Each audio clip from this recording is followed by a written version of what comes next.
Welcome. I am J. Michael Silver, and this is Foundational Steps, the show. I talk with people about the choices they make in life and how they get where they are now. In today's episode, I'm talking with Nate Schultz. He's an actor, and yes, you've probably seen him on TV or in a movie. He's an entrepreneur and a good friend of mine. We talk about his rightful and wrongful expulsion from school, his finding and losing religion, and how important family is to him. This is a very long and interesting conversation that could have gone on for several more hours. Links to Nate are in the show notes, along with timestamps for all the things that came up while we talked. Don't forget to like, subscribe, and hit the bell. To go deeper or ask questions, find us on patreon.com/foundational steps and all social media platforms. Enjoy our conversation.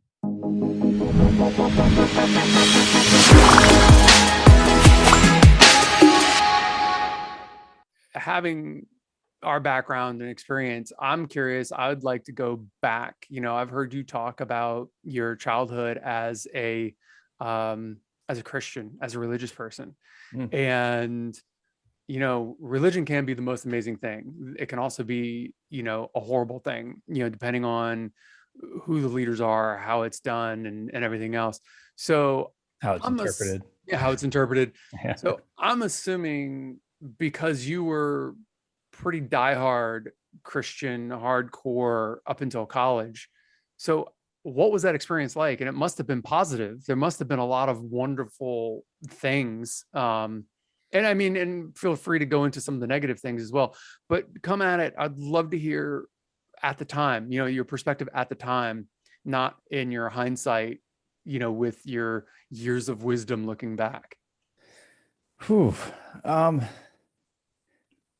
Well, the funny thing is with, I guess, the perspective even at the time, right? And we've dove into this before in our conversations and on Clubhouse and just, I think in general, we've had similar conversations about the very clear through line of everything is that you are a product of your environment, of those who raise you, of those first 10 years of your life. That forms pretty much the paradigm you're going to live in for the rest of it, unless you make a real concerted effort for the rest of your life to break those habits, those thought patterns, those belief systems, et cetera. So obviously that was what I was raised to believe. I didn't know any better, at the time. And so as you're, I guess, developing as any, adolescent or child, would, you're deferring to the wisdom of your parents. And my dad was the first Christian out of any period of his family, going back generations, I think. And same with like my mom converted because my dad converted. And oh, wow. I think I told you that. What? I was just gonna say, I didn't know that. I had no idea. Yeah. I just assumed your family was, all about the Christianity for generations and generations. Oh, far from it. Far from it. My grandpa's, I don't know if I want to call him a Nazi per se, because there were German soldiers and there were like SS Nazis. Yeah. But he fought under Rommel in the Africa campaign. And I would definitely say held some of those views to an extent. And he was shot 3 times by the Americans, taken a prisoner of war to America, and loved it so much while he was here that after the war, they released him back to Germany. And he took my dad, uncle, and grandma, and was like, or no, my uncle was born here, took my dad, and moved to the Bronx. And so my dad left Germany when he was like 12. My grandpa was a very angry person, very physical, very all these things. What year was your dad born, just for context of the time? In the 50s, I think, or maybe he's about to turn 70. So I guess I could do the math on that. So I think 50s, or like 1950, somewhere around there. And so your grandfather was here because the war ended in what, 47? Yeah, 47, 48, something like that. Yeah. I think it was end of 47. Oh God. Sometimes these facts come right to you, and then other times it's like, I have no idea. What's my name? My head's bobbled full of all sorts of facts and everything else from the other research I do. So it's hard to kind of keep these things straight. I think the 47 to me is also the federal Securities Act as well. There's a couple significant things that happened in that year, so I jumbled those years. So your father had to your grandfather had to have been in Germany for a little while before he then came Yeah, to yeah. US. It took a while to be able to obviously get here after that. Yeah. There's some steps I'm sure he had to, and hoops he had to jump through given his Wow. history, Right. to make it Prove over here. himself. Yeah. Yeah, and so I'm he, not a spy. yeah, inevitably did, and brought my dad over. And so my dad had a really rough upbringing, and I don't need to go into, I guess, his whole history, but just for a brief context in it, being a German in the Bronx post World War II, not a good Yeah. thing to be. That could be tough. Yeah, so he was very, same thing, angry kid, got in a lot of fights, very streetwise, and basically got drafted in the Vietnam War and used that kind of as an excuse to vamoose. And after that, he, went to aviation, which I told you before, I come from three generations of pilots, but they're on my mom's side. I just assumed it was your dad's side. No. But was your dad a pilot? My dad's a pilot, but like he's the first pilot on the Schultz side. But like I come from a really crazy history of pilots on my mom's side. Like my grandpa has a city named after him in Minnesota. He saved a train from a burning bridge in his airplane. Like this before they had anything. He had a Medal of Honor for it. He flew with Amelia Earhart. He was like the first, one of like first flights. Like there's art. He has a Wikipedia page, which I wasn't even aware of until recently. It's interesting. Terrible great grandson. I mean, but some of the, if no one tells you would never think to ask, because how many people's grandparents or parents for that matter are famous? Not many. So I mean, unless you're told, I wouldn't think you'd think to ask. Randomly, my grandfather on my dad's side, he was a pilot, and he was the first airmail delivery for in the United States, and primarily serviced North Dakota, South Dakota, I think Minnesota, Montana. Yeah. And I don't remember how old he was. There are not too many details. And he passed away 93, I think. So he's been gone for a long time. But it makes me just so curious, because how many pilots were there back in, this would have been probably the 20s or the 30s. So how many pilots were there, especially first to do airmail delivery, saving people? I feel like they had to have known of each other.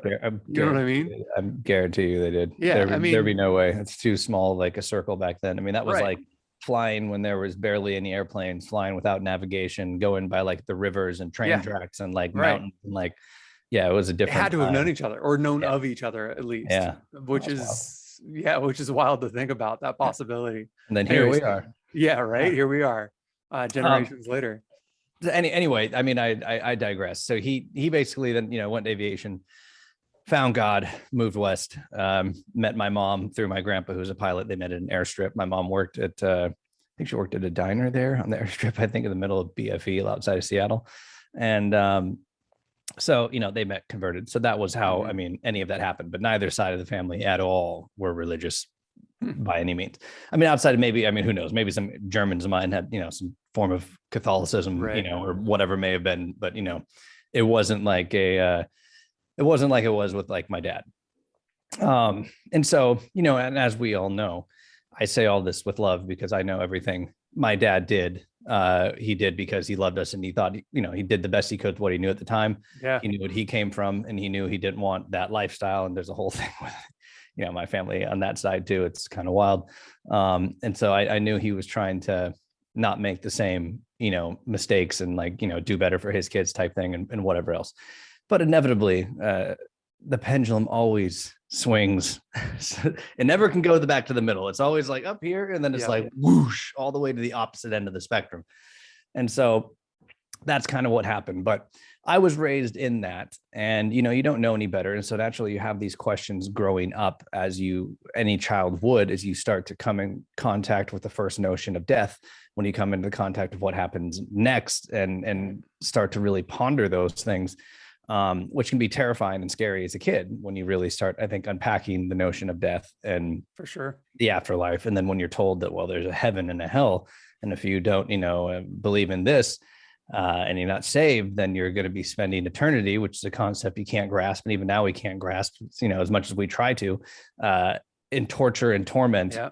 Well, and then there's also purgatory. So there's now three places you could. Well, that's Catholicism. That's not even in Christianity. They don't believe in purgatory. That's just Catholicism.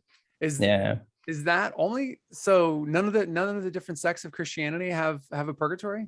I don't. Maybe I don't think so. And by and large, like anything from Martin Luther, like the whole breaking away from like that. That's all. There's no penance, there's no Mother Mary, there's no like, there's no all these other conduits to get to God other than like Jesus. That would be. And so having that, the only thing I guess it kind of gave me as a child was this illusion of perhaps peace about knowing where I'd be going when I died because of what I believed. But even then, because of the whole idea of sin and the idea of all of this stuff, is that like I never thought, even though like, oh, I'm saved. Well, was I saved correctly? Did I really mean it? Well, what if I like there's all these questions about like the guilt, the Catholic guilt, the Christian guilt. I mean, they say Jewish guilt. They say all these religions have the guilt to it, like because of your sin and the things you do. Having those, those questions that I can never really reconcile made it difficult for me within my faith growing up because I never felt secure in it. And I also, because of like the really authoritative stance like my dad had, and I would also, my education, which I might have told you before, is the most fucked up story ever. Like, it's amazing I accomplished whatever I did in life because of how my schooling went. But because I was in and out of a private school before I got expelled, and kind of the iron rod that my dad ruled with, I had a real problem with authority. So did my brother, so did my sister, and we challenged authority constantly. And so because of that, I rebelled a lot. And within that rebellion, then added even more to the guilt of, like, oh, well, I'm sinning and I'm doing all this stuff.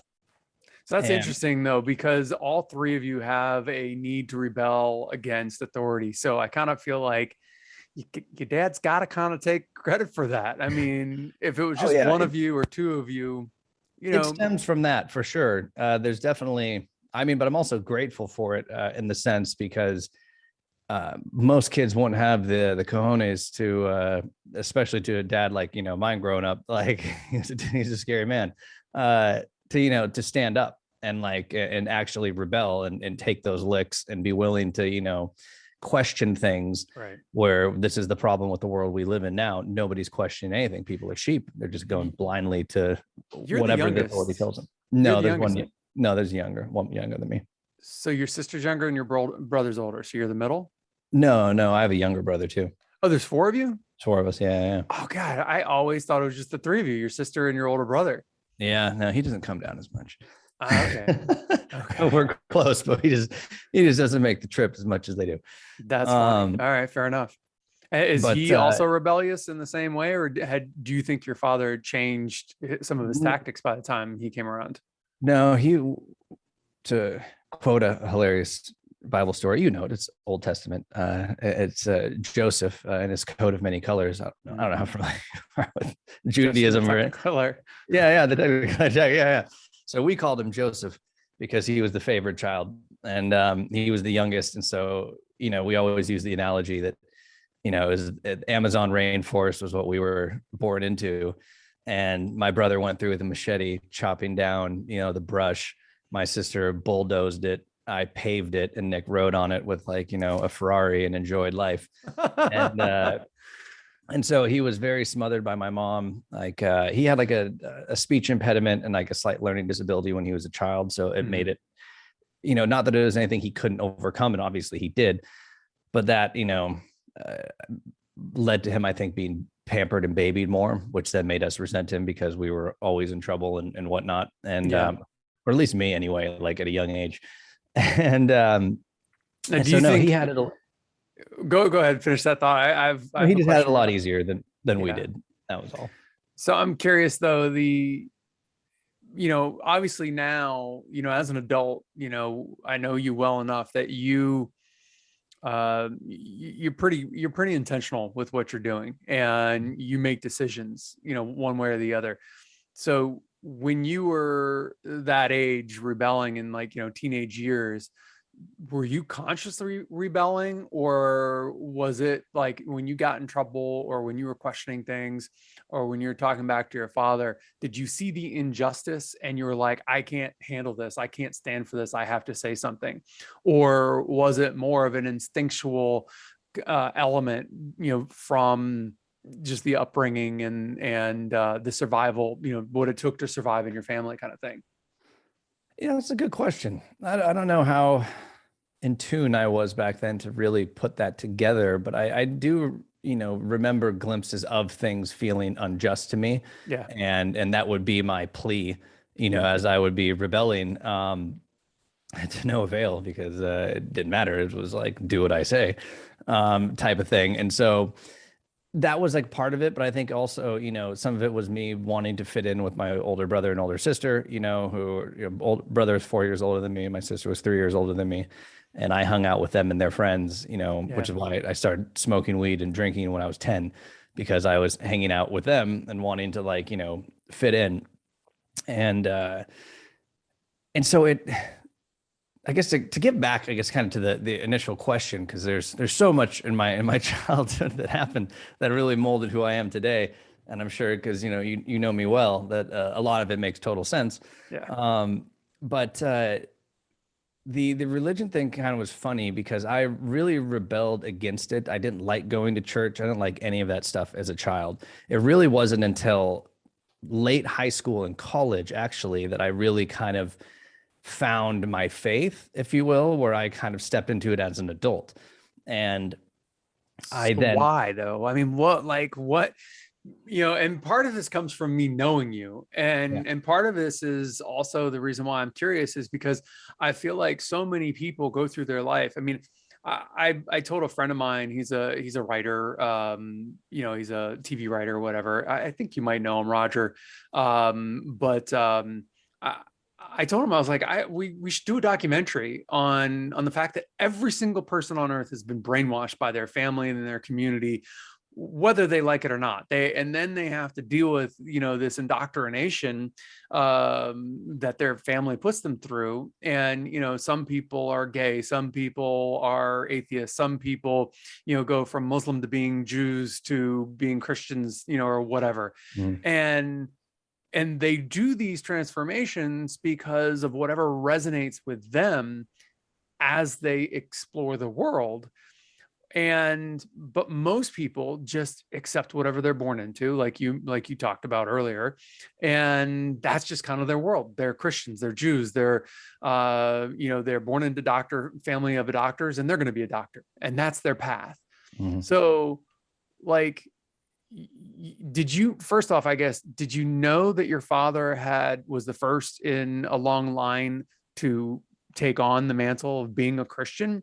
And then if you didn't really adopt it for yourself, what was the transition? Like, what was the aha moment where I'm like, where you just like, oh my God, I need this, or this makes sense to me? I think I did know. I think it was told to us at some point, maybe not when we were kids, but like, in the teenage years, Mhm. that was the backstory of my dad, because he never told us anything. Had he told us like his fucked up past, like we would have related to him so much more. I didn't even know he rode motorcycles until I got one, 4 years ago.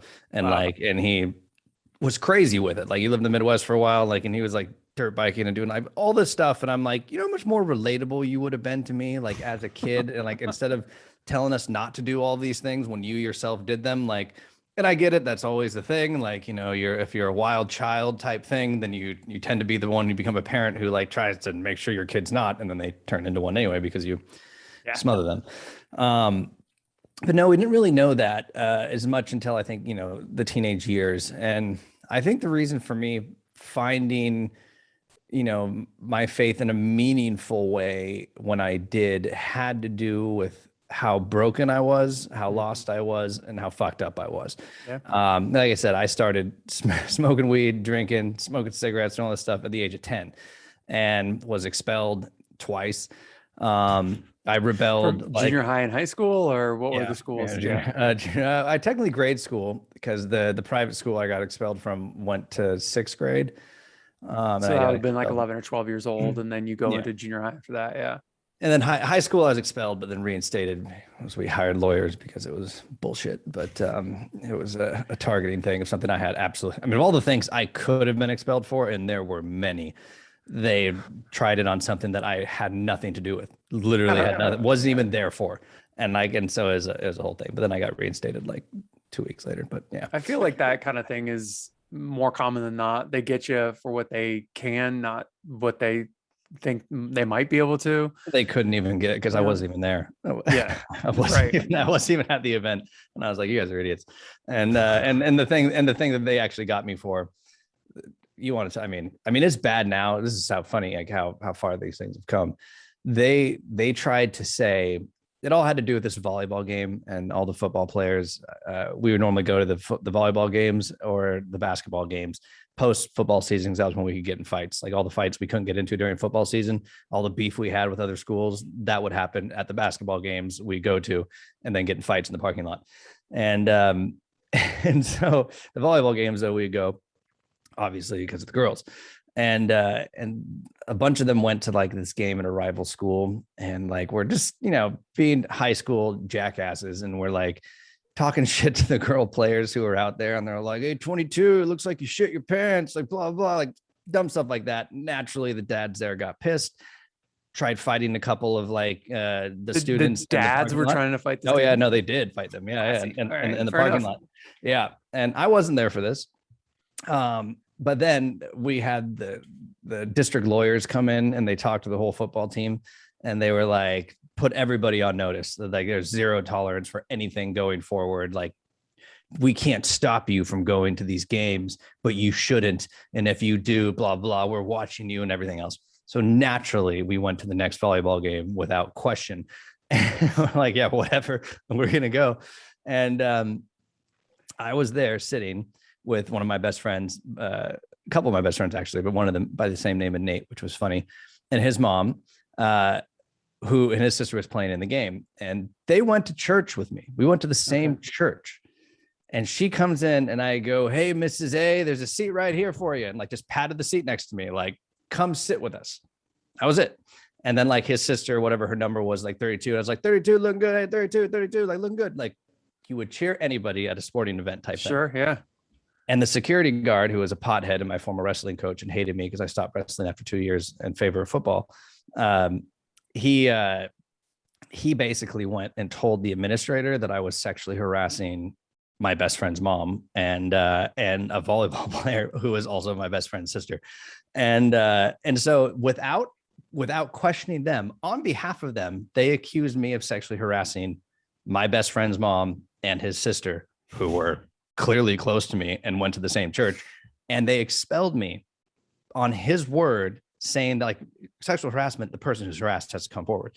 And they did it on his word and just emergency expelled me. And so naturally, like, got a lawyer and they had a field day with this. Okay, But, so wait a second though. This is really interesting because I hate authority even more. Like this, well, there's so much yeah, that goes into this. but there's another element. So are you frozen? Okay, so Element of conspiracy, Nate Night Talks. yeah, so you've done deep dives for years on conspiracies, from government to UFO to ancient history, and I mean you do a great job of finding the facts, and then how the narrative is that we accept is clearly off for many different topics. So I'm assuming a lot of that didn't take place in high school. That, from what I remember of previous conversation, a lot of that didn't take place until after college, correct? Definitely. Okay. College. So, but I'm hearing something that's just so fascinating, because here's a coach, a person of power, a person that should have your back to some extent, or at least want to find out, hey, let's get you back on the team. What's going on? Are you really sexually harassing this woman, or whatever? And instead he gets you expelled. So essentially, this is so funny to think about it like this, but essentially it's a conspiracy theory to take Nate down. Yeah, it was, and they wanted to. And They you were wanted to for a lot of reasons. 15, 16. How old were you at the time? 17. It's like a senior year. Senior year, 17 years old. And there's a conspiracy to take Nate Schultz down. Like, and I mean, at first they were successful. And then, I mean, do you think had your family not had the resources, not had the means to fight this, do you think you could have overturned it? Oh no, it was like I was their example. They were making an example out of me. That was what it was. Like which is like, we're seeing this happen today with a number of things of people they're making examples of, like who legally they have no recourse against, who don't break any laws. And they're doing this. This is what this is the MO of people in authority. It's to make an example. And so this is so funny because I mean, I'm glad you're amused at my woes. I mean, knowing what I know and how ardent of a I don't know, crusader warrior you are over power, injustice use of power, yeah, or rewriting narratives, and trying to change history to mold it to suit people in power. Like that is something that is high on your list, and here you are in high school. A literal conspiracy to take Nate down was perpetrated, and had you not had the money and the means, your family not had enough, I mean, if they didn't have the money to hire a lawyer, you would have been SOL. I mean, they really didn't either. They just knew, like, it was middle of football season. They knew how brokenhearted I was because it was like senior year and I was going to have to go to our most hated rivalry, like school, where I had enemies. I had like enemies there. Well, especially all the fights that you got in. Yeah. And I was like, this, like, it was just terrible. I mean, like, and as I say, it was actually kind of it's funny you say that because I never really put two and two together from this particular incident. That's kind of the first encounter I saw too, with like, a bunch of students showed up to like the pep assembly for that football game. I don't even know if they do this shit anymore. I got any participation points in the world we live in now. I don't even know if there are winners or losers of football games, but they're a bunch of the students and, my fellow football players came up to like the pep assembly, and they brought like all these like signs they made that were like, bring back Nate and blah, blah, like justice for Nate and like other things like that, of which, the administrators didn't, care at all. But it was like just this idea of, and knowing that and seeing that means nothing. Like the only thing that means something is like legal recourse. And but it's kind of fun at the same token. I mean, because you were in your own little way, in your high school, you were like, I'm thinking of the Hurricane, Ruben, the boxer, who was wrongfully. Story of a hurricane. Yeah, Bob Dylan song. Yeah, I mean, in your own little way. Definitely not as extreme. That's so funny for murder, but I was, it was a crazy experience, and one that I think really opened my eyes more so to things I'd already known, but then seeing them firsthand, where a lot of people they have this illusion that authority can't be corrupted, that the government or like these people always have your best interests in mind, and that there's no way they would do this, or there's no way they'd be smart enough to pull this off. There's no way like they could actually, but they can, and they do it all the time. Well, it's worse than that though, because it's not that they don't think they have your best interest at heart. It's that what they think your best interest is not your best interest. True. So, I mean, because what's the we've talked about this from the acting standpoint, of character development standpoint. The villain never thinks they're the bad guy. They always think they're trying to do the right thing for them, for their family, or whatever. I mean, like Tony Soprano is probably the most perfect example of that. Obviously there's many more, but nothing's black and white. And so that's, to me, the most insidious thing is the people in power, like this coach, probably thought he was doing the right thing, and he might have even maybe it's not this far. We probably don't want to give him this much credit, but I'm not giving him any credit for thinking he was doing the right thing. He had it but out for me.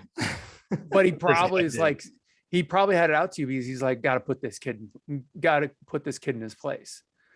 And He's pissed because I stopped wrestling. He thought I was going to be like a prodigy, and I was like, I care about football more because they overlapped. but okay, from when you're an actor, you do a lot of deep dives on psychology and what motivates us. He had something in his history, Sure. in Yeah, his for sure. story, and he probably saw you as himself, like what he could have been or what he wanted to be or what he never had the talent for or something like that. And he looks at you and he just pissed Yeah. that you're not willing to take it there. Yeah. And which is ironic because the wrestlers, there's some badass wrestlers out there. They don't make any money. Yeah. No, not at all. They, No, not a glorified sport. no. No. Anyways, okay, so conspiracy, take Nate down. The high schoolers and your peers and family are on your side. The power structure doesn't give a crap, and they think they're doing the right thing, and they've got a mission, and you're the poster boy for keep your shit together and don't do whatever. So for once again, for an incident that I wasn't even a part of, I had nothing to do with it. I wasn't even there. And so, yeah, I mean, I guess, to paint this full picture completely, this will really kind of answer your question. So in addition to like that authoritative religious kind of upbringing, we had like Bible studies at home when I was younger. My mom has, a great singing voice. So we'd like sing. We were homeschooled. So my education, I guess this is mildly important because it does also explain a lot. I went to public school for kindergarten. Halfway through we moved. So I went to different public school for kindergarten, the other half of the year. First, second, and third grade, I was homeschooled. My dad is a pilot, so he's gone most of the time. My mom was a horse instructor and trainer, so she was at the barn.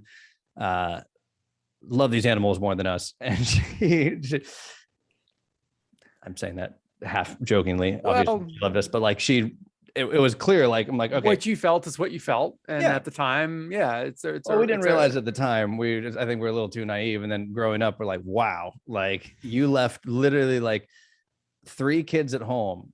Like it was Lord of the Flies. So she'd be gone and we'd have to like basically teach ourselves. And I was 5 years old, 6 years old. I didn't know how to teach myself anything. Like I couldn't even barely read.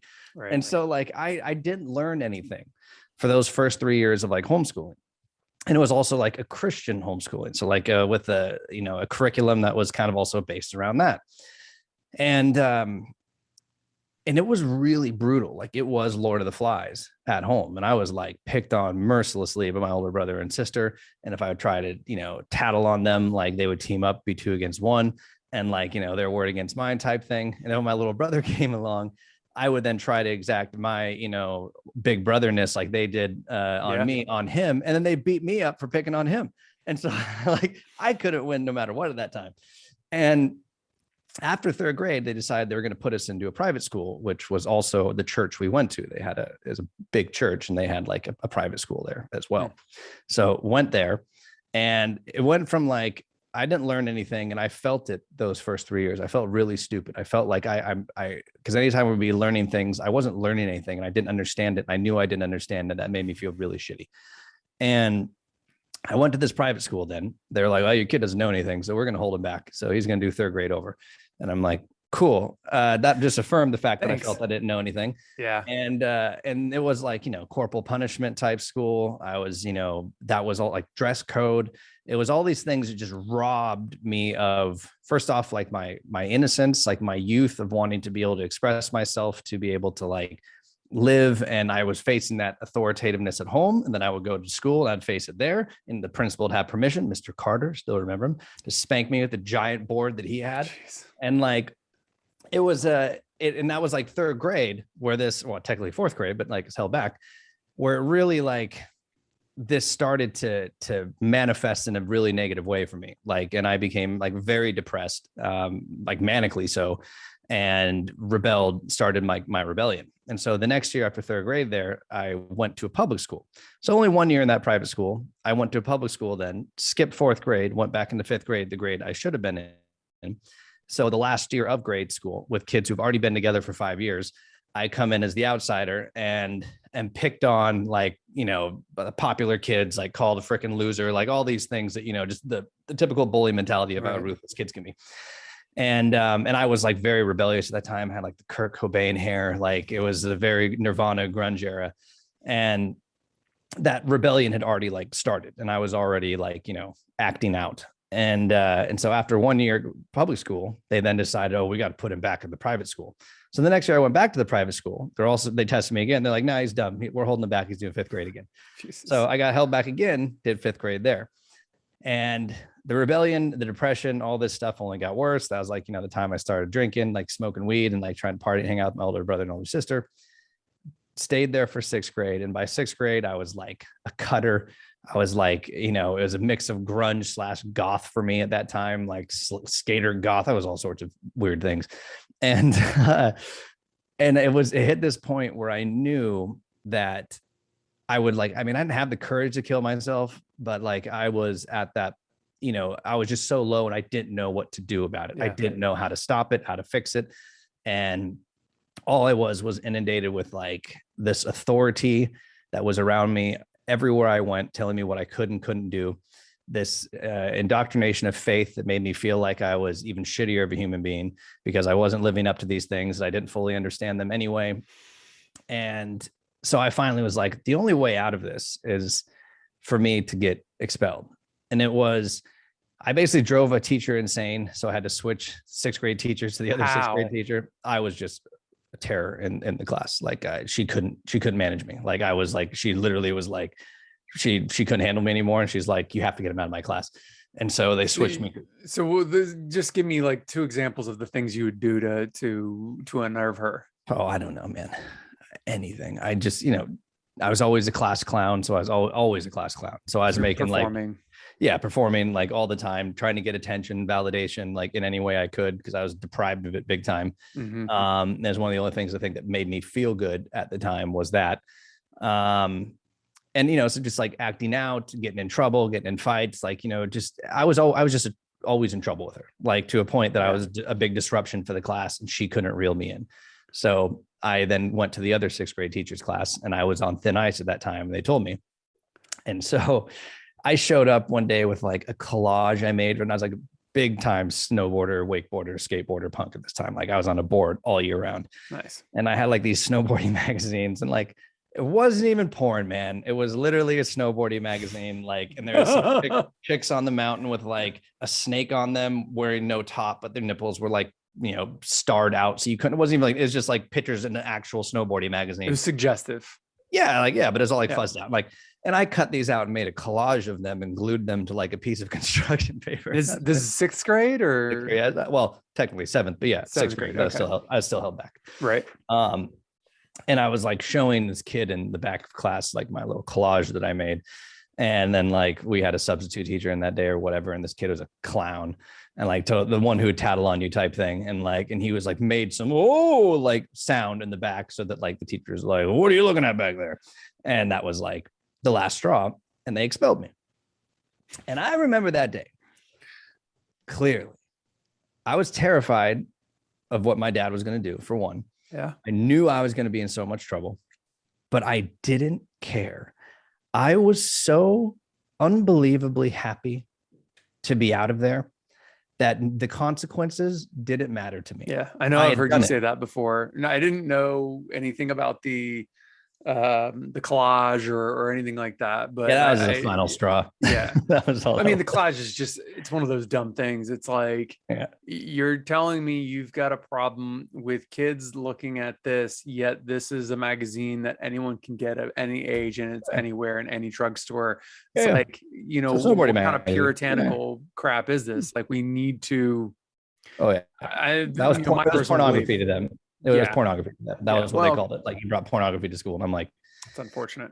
Yeah, but I mean, maybe it's not I wish I appropriate. kept that collage, bro. If I kept that collage, I would have it fucking framed like above my office desk in here. Like That's I would funny. be looking at it every day as a symbol and the reminder that I have the power to change any situation. Yeah. Because that was like the biggest lesson of that day in my life was realizing that even as a 13-year-old kid or 12-year-old kid, however old I was at the time, being completely helpless, dependent on your parents, dependent on the system and everything that's around you, I still had the power to change a situation. There are consequences for it, but there are in life with anything. The older you get, sometimes more consequences. There are consequences for it, but if you want something bad enough, you can make it happen, and you can change your outcome. You can change your reality at any time. And that was like, to this day, top 2 best days in my life was realizing that and getting out of that school. And my dad made me homeschool myself for the remainder of that year. I had like 5 months left of school. We had all the homeschooling books because my brother was in 6th grade for one of the years that he was homeschooled. So we happened to have all the books. I was grounded for that 5 months, had to do chores like all the time, and then like submit my homework to him. I learned more from an academic standpoint during that 5 months than I did any of the years prior, because I was happy, because I was like free, and like, and none of it mattered anymore. Like the weight that was off me, that like just made me so depressed and so miserable, was gone. And like, and I felt free, and I was excited to learn. I was like, oh, okay. And the next year I went to a public school once again for 8th grade. I skipped 7th grade and went to the grade I should have been in. So held back twice, skipped up twice, and was once again at the end of a school, junior high, where all these kids had already been together the whole time. And I'm coming in again at the very end of the year.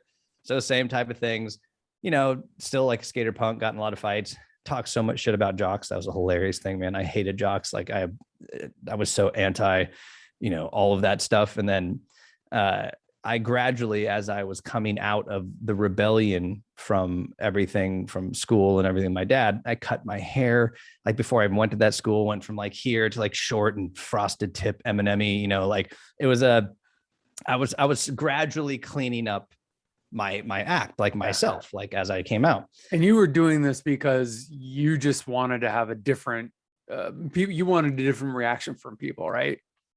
Which part?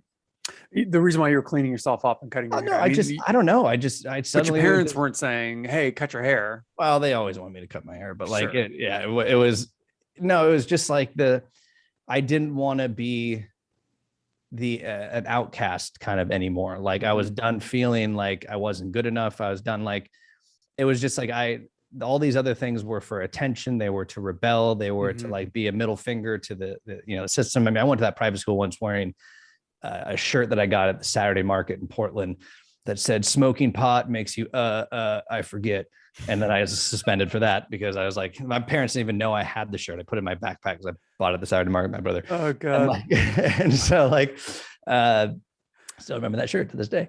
And so by the time high school came, I played 3 sports.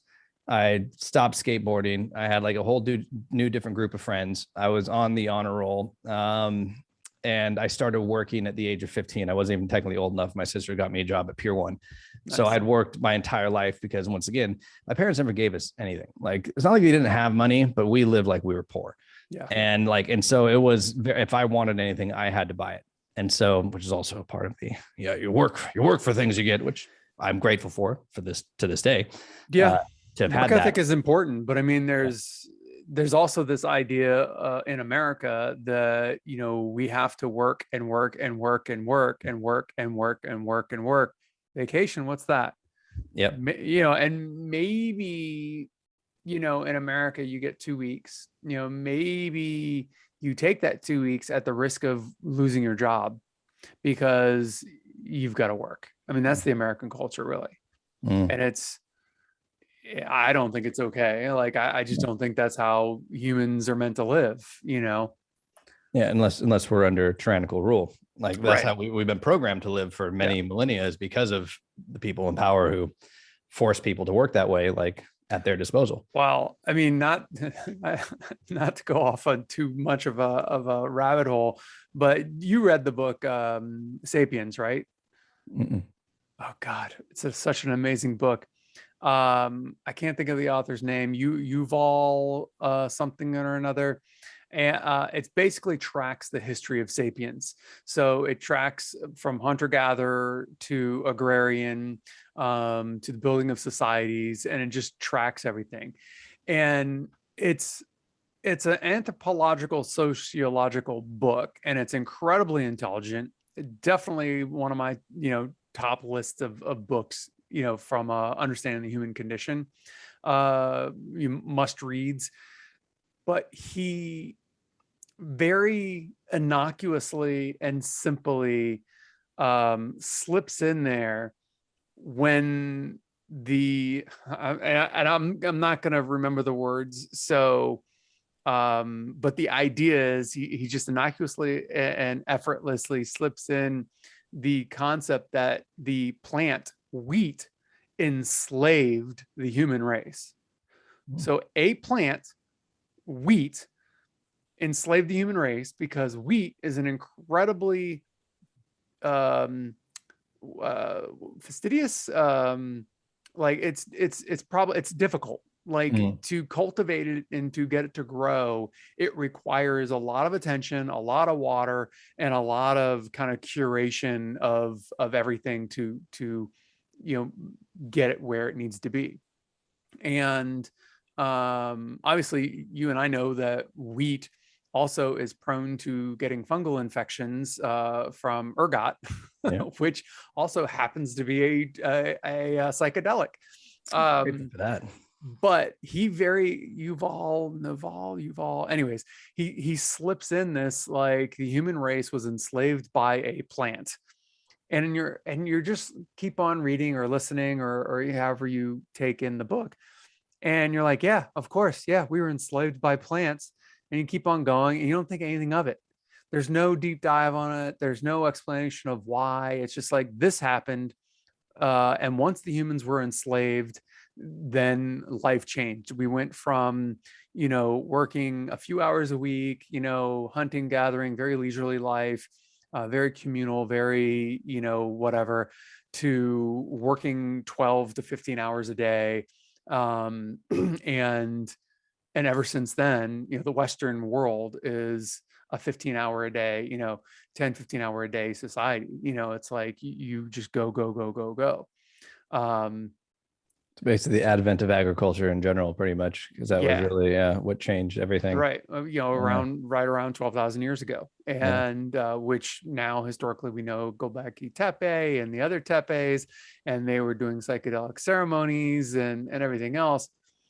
And again, not to go down this other rabbit hole, but it's given your other, your episode, your Nate Night Talks is about consciousness, and one of your fascinations, and obviously this is about foundational steps and how we get where we want to go, and understanding where we've been to make decisions to get there. And one of the big things about the human race that I think is so overlooked is Western society, at the very least, started and was founded and based in this worship of a plant that gave us psychedelic experiences through the brewing and fermentation, through intoxication.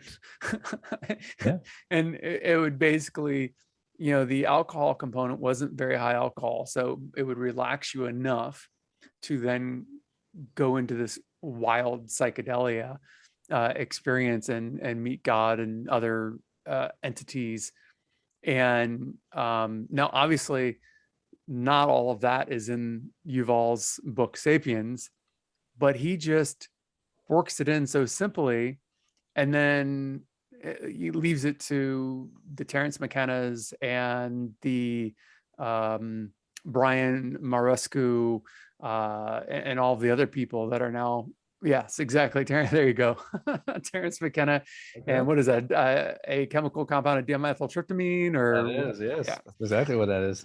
So it's so weird to me that this book is so pervasive, and the most salient point of the book is that we were enslaved by a plant.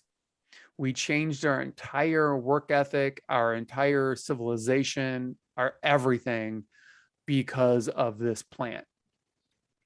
And, just like, you had certain pressures on you, just to relate it back to your story and get back on track. You had certain pressures on you, and those pressures kind of led you down a path where you were outcast, you were, depressed, you were, miserable, and you found some freedom. And when you re-entered society, the school system, you were like, I'm going to do it differently. And yeah, sure, you had some pressures, some, role models, your father, your parents, your older siblings, of how to do that. But you made the choice to say, I'm going to be seen differently. I'm going to do better, whatever that means. Fit in. Doing better really is just fitting in, because doing better in football is just fitting in. I mean, that's really all it is, I think. So I mean, it's just fascinating to me, which I guess goes back to why I'm doing the show. Like, those simple choices, those simple steps we take in life that have massive shifts in the grand scheme of things. Because go on with your story. So, I mean, obviously I know some of it, but go on. So now you're making shifts. You're on the sports teams. You're getting good grades. Became a popular kind of kid. Yeah. And it all stemmed from the expulsion and the reality that I have control after all. Mm-hmm. I'm not powerless. You have agency. And then suddenly then there's, well, I can change these other things too. Then like, I don't have to be like, I can actually do whatever I want. Mm-hmm. And obviously I'm still young and stupid and trying to figure out what that means and, like all that stuff. But like at that time and that mindset, as a 13, 14-year-old kid, that was what I realized from the social hierarchy was where I wanted to be. I wanted to be able to get girls. I wanted to be able to like, have fun and go to those parties, like all that stuff. And I want to get good grades. I don't want to be seen as someone stupid, and which I had been seen as and felt for, my entire like adolescence. And so through high school, I was still rebelling very much like against the system, but like in a way more smart, diabolical, careful, very, very meticulous and premeditated kind of way. Where I got smarter about all of it. Did you run for any school offices, or did you get involved in student body or anything like that? No. It's funny. I only spent 1 year at that junior high, and the principal there, funny enough, her name was Mrs. Schultz, said, because I was in her office and I got suspended a lot even while I was there. She was like, and I would debate her like on the merits of like whatever the teacher said or whatever they did. Like I would debate her. Yeah. And she was like, well, before I graduated, I was in there in trouble for something else. And she was like, before you go to high school, if you want, like, I would love to write you a letter of recommendation for you to be on the debate team. And, wow. And I'm like, nah, I'm good. Appreciate it. Later. And did she try to sell it to you at all, or did she just say, what the debate team is? She tried to sell me like on it and said that she would like, do it and whatever else. I was like, no, I don't know. Maybe, just thanks. No, thanks. In hindsight, is there any regret in taking her up on that? No. Okay. No, because it would have been like the system to me in a way again. Like, yeah. I don't know, like I was still too anti-authority at that time to like placate to like the administration of any school, like, and be like, yeah, let me like, I was like, no, I'm doing the things I'm doing for me. I'm going to get good grades. I'm going to play sports. Like, I'm going to live the life I want to live because I haven't been able to live life yet. And so it was about the empowering me and that type of thing. And so went through high school, did all of this stuff. And like the expulsion happened in like high school, and then went to college. And this is where things got like interesting. And so like by the end of high school, I think I graduated like a 3.3, which compared to any of the grades I had before, and I worked like 20 plus hours a week. since I was like a freshman in high school. I worked through footballs every sports season, like while doing that, while partying, while juggling like girlfriends, like all that stuff. Like I was really burning, the candle at both ends, even at a very young age. And the work you were doing was all legal W-2 work. You're working at Pier 1 or other jobs like that. Yeah, I went from Pier 1 to Champ Sports at the mall to Powerhouse, because I was, I worked out like I mean, I know you know this. I used to be a beefcake back in the day, like 50 pounds heavier than I am now, and just looked terrible. I thought I looked great, but like hindsight, it looked like you lift the weights, you get the muscle. Yeah, okay, that makes sense. It's a perfect job for someone in that position. Yeah. Yes, and there was a reward. There was a seeable thing for effort I was putting in, the seeable return. And so at the end of high school, graduated. I was going to go in the military and become a Navy SEAL. And me and my buddy were starting BUDS training, the pre-BUDS training. We're in the recruiters. I tried joining the SEALs like post 9/11, or joined the Navy like when I was 17. It would have required my parents' like signature, and they're like, "Fuck no, we're not signing." Like, no, like you wait till you're 18. I was still in high school. I didn't turn 18 till like March of the year I graduated. It's like 2 months before graduation. So they're like, if you want to turn 18 and do this, fine. But like, we're not signing you over to the Navy, like as a minor, because you want to like do this. Did I ever tell you that I thought about Navy SEAls and all that? I actually was going to go to the Naval Academy. That was because, that was where I grew up. It was Navy, Army, and Air Force, growing up in the DC metro area. And there was no encouragement to go into the military, but it was on full display of, what was at your disposal. And, my father took up sailing when I was a kid. And so I grew up a sailor. And so it was like, yeah, Navy, let's go to the Naval Academy. And then, if I'm going to go do that, I got to be the best. So I got to be a Navy SEAL. That was my headset until 16, when I realized like, I don't want to kill anyone. And the reality of, oh no, death is real. And I don't want to kill anyone. And then that was like the end of that. And that's when acting, became the forefront for me, because it was like, okay, I can just pretend. I'll pretend that works. My objection ended up becoming way less philosophical than that. I was a huge pothead throughout high school, man. I loved weed. Weed was like my favorite thing. And like me and a couple of my good friends, like who I played sports with, we would do it in secret, because like obviously you couldn't tell anybody, especially I mean, back then. But if you played sports, you're done. Well, even now, because the age, I mean, it would still be an absolute no for someone, your age at the time. Yeah. I was like, oh, I was going to join. And part of this, once again, looking back, I know why, was because I had so much to prove to the world after being told I couldn't do things, being told like I wasn't smart enough, like is all that stuff. And granted, every teacher who had me said I was like a leader. They were like, when they'd be talking to my parents, they're like, he's a leader. He just needs to learn to lead for good instead of for like disruption. And people like, because kids listen to him, and he is which is why that one teacher went insane, because I would have the kids like in the palm of my hand, and like, and she couldn't control him. Yeah, you were more fun than she was. 100%. Yeah. And so they always had that feedback, but it was always still like the grades didn't lie, the punishment didn't lie, everything else, told me the story about like who I was and how I stacked up. Mm-hmm. And so through high school was my proving time of like, I can do it all. And I'm going to prove to the world I'm not stupid. I'm going to prove to the world I'm not a fuck up. And I'm going to like, do all this stuff. And so the Navy SEALs, I mean, what better thing than the most elite group in the world. And post 9/11, all that rage of like, America and like all that shit.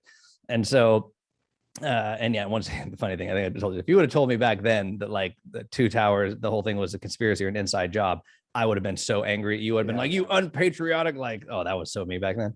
And now I'm like, you're an idiot if you fucking think this thing's an inside job. So much has changed. Yeah. So I turned 18, and then I was like, nah, I don't want to do it. And my best friend Barry, who I think you met, he ended up going in. He lasted like a year and did nothing but research the whole time how he could get out, get an honorable discharge, and ended up getting out because I think he actually did like start to go insane. And then we all reunited, and like I didn't want to give up on like, I was like, dude, go to college, like freaking meet chicks, like get high. Like, why would I want to go like and more authority? Like, I didn't even process the fact that would have been the worst thing for me to ever do. And they would have broken you down. Oh man. I mean, yeah, or I would have been court-martialed and like, yeah, I mean, it's a weird thing. I mean, because I could make an argument where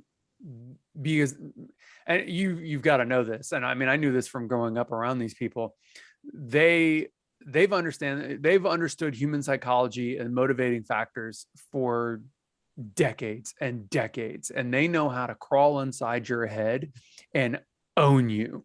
Yeah. Now, they're not successful with everyone. They definitely, people rebel, and they definitely have the hard cases and everything else. But knowing you, I think it's a toss-up, and I think it's 60-40 maybe in favor of them successfully, because you do want to do what's right. You do want you do want to play the hero. I mean, you play the villain and so forth, but in reality, you are much more of a white hat than anything else. So that's why I say it's 60-40, whether they could actually get in your head, break you, and maybe not undo, because they don't care so much about undoing or writing your they want to channel it to make you a killing machine. Yeah, exactly. And and there was a lot to channel to make me a very violent person. That's for sure. And I think there's a 60-40 chance they probably would have been successful, and you would have been a hoorah. Well, no, that's Marines, but you would have been all in. Yeah. And maybe, it's a possibility. You still might have ended up becoming, an actor and a conspiracy theorist. Not, I don't know. I know that has weird connotations for some people. I don't like that word. Yeah, but you still may have ended up researching, but you also might have had a different perspective being deeper on the inside.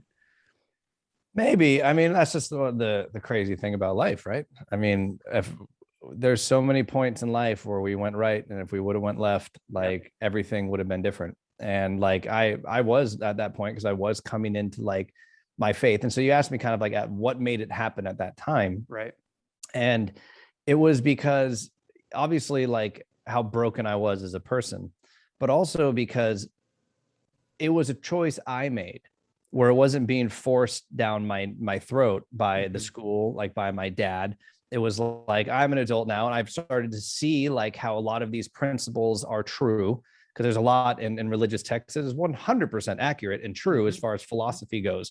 For sure. It's the indoctrination of the corruption of man, using it to fight wars and keep people in poverty and enslave them and like control, like and manipulate. It's that stuff, like, and it's been manipulated for thousands of years. But at the core, there's universal truths that are within all religions that are echoed, that they're all said like the same thing. You boil them down, there's a very few things that they all say and all agree upon, and those are what I've latched onto in my adult years, are those fundamental truths.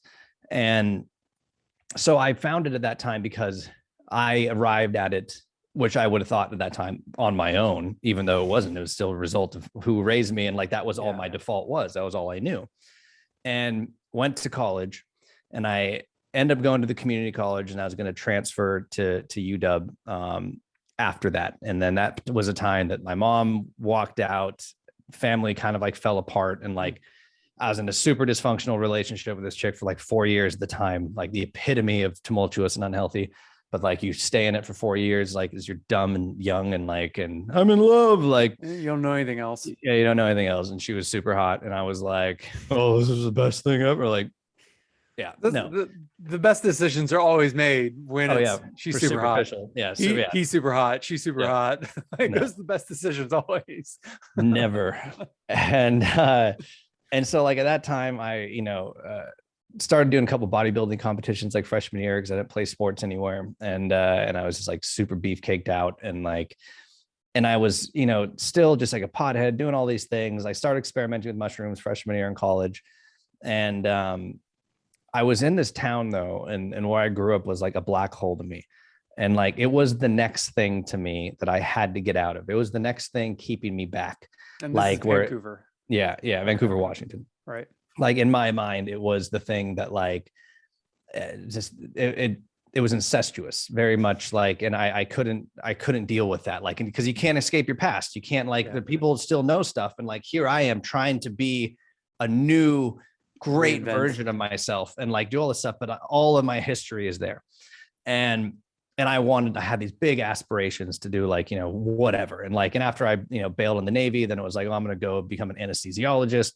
And then I know I'm going to be like I'm going to sports medicine. So that was my first 2 years of like prereqs at community college with like sports medicine. Mm-hmm. And and I was still working like the whole time. Then my mom bailed around the end of like my time at community college.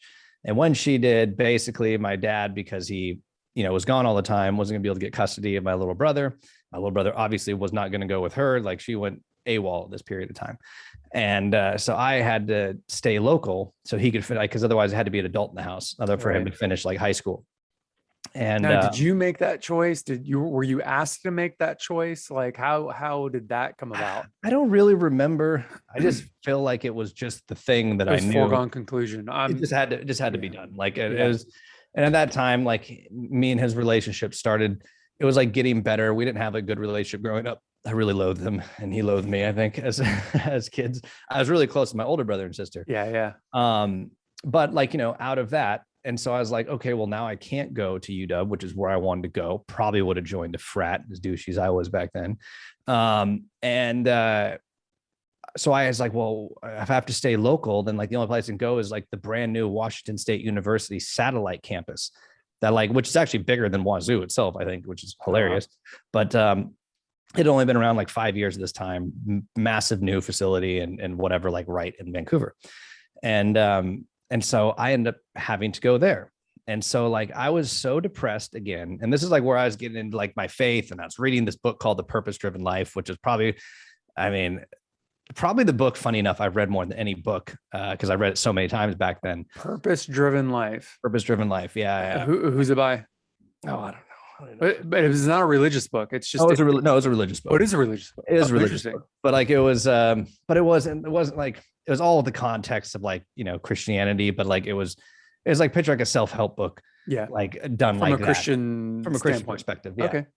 And it was like really popular, like in the Christian community at the time, like it's the #1 bestseller type thing. And it really resonated with me. And that book, like, cause I was confused. I didn't know what I was going to do now. And like my plan that I thought like, okay, well, nothing's going to happen. There's no job opportunities. Everything's in Seattle, like Microsoft. I mean, Amazon wasn't up there at the time. I guess they were, but like it wasn't anything. Everything was up there. And nothing's in the Couve. Like Portland's across the river, sure, but like I didn't want to be here. Like I wanted to at the very least get to Seattle. And so I was like super depressed. But during that period of time, and this is like, part of the learning to let go of, it's all a journey. And like as long as you focus on the destination of where you want to be, you will get there. Like it's never going to be the path that you think, but you'll get there. You always will. But you have to hold on to that vision, hold on to that desire and that end point, and have the faith that it's going to happen, and it will.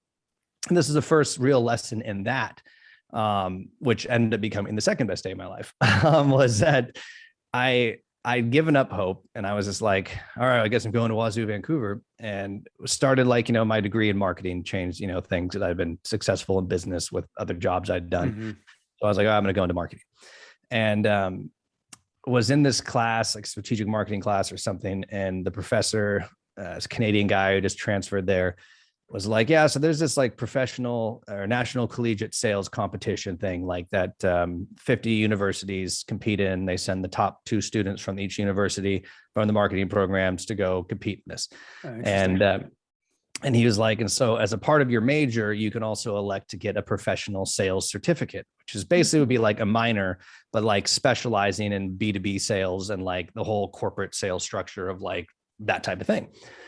And that had been what I had done, like, for jobs. What other type of jobs are you doing? Like when you're going to school, outside of like waiting tables or something. So I'd moved into kind of like sales jobs.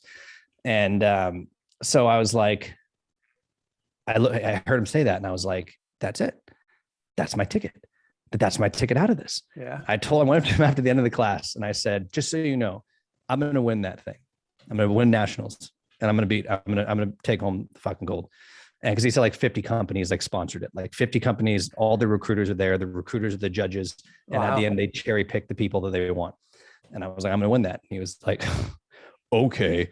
Like he's like, we last year like was the first year they competed, Wazoo Vancouver, and it had been going on like 10 years at the time or something. And he's like, we took second to last. And I'm like, I'm gonna win it. I'm gonna win the whole thing. And that was it. And left. And I had like, another year of like curriculum, like to, build towards it, like of getting the prereqs and all that stuff done. And during that time, also, me and my little brother's relationship like flourished because it was just him and I at home. And like it changed my kind of position with him, like where I then became an actual big brother, like looking out. He needed you. Yeah. Yeah. And it changed everything. Oh, big brother. That's good. Well, that was unexpected. Yeah. Which was much needed in our relationship. Excuse me. And so that was a good thing that came out of it. And then after that, I started the National Collegiate, the NCSC, or NCSC, I think is what it's called, which then required, in addition to the 20, 30 hours I was working a week, in addition to 15 to 20 credits I was taking, I put an additional 20 hours of work every week into prepping for this competition, just to be able to win the right to go to it. Because you had to compete at your university to be the top two to go. And so I was like, this is my ticket. Like I didn't get to go to UW, but UW will be there. And I'll be able to beat like Harvard and all these other people. Like I'm going to go screw them all. Right. Yeah. Like fuck them all. These silver spoon. Like I was like, had such a chip. I'd still do, I guess. And so ended up obviously winning. And my really good friend, Ashley at the time, she took second with me. So we ended up going. Oh, and you're both in school together. So the two of you took first and second from your school after nationals. That's pretty awesome. Yeah. And because she was also like, she worked with me we worked together. It wasn't just me, like her and I practiced, because you have to practice with somebody. Yeah. And so she put in all the time too, but just didn't have like the confidence or belief. She wasn't like in that time, like, you're going to kill this. Like, you're going to be fine. Trust me. And, went there as like to Atlanta as like a 3-day elimination competition, kind of like March Madness, where you have to keep advancing through rounds and you're pitching a hypothetical CEO of a company. Like you have 20 minutes to do it. It's based on curriculum and blah, blah, blah. It's a whole thing. And, ended up winning the whole thing, took first in the nation. She took like 8th, I think. And so combined, like we took home all the gold. And, awesome. And I had like 50 job offers from this. And naturally that inflated my ego to proportions that should not have been at the time. Well, anyone your age at that time, I mean, come on, you do something like that. And it's the equivalent of being a gold medal athlete in the Olympics or something like that.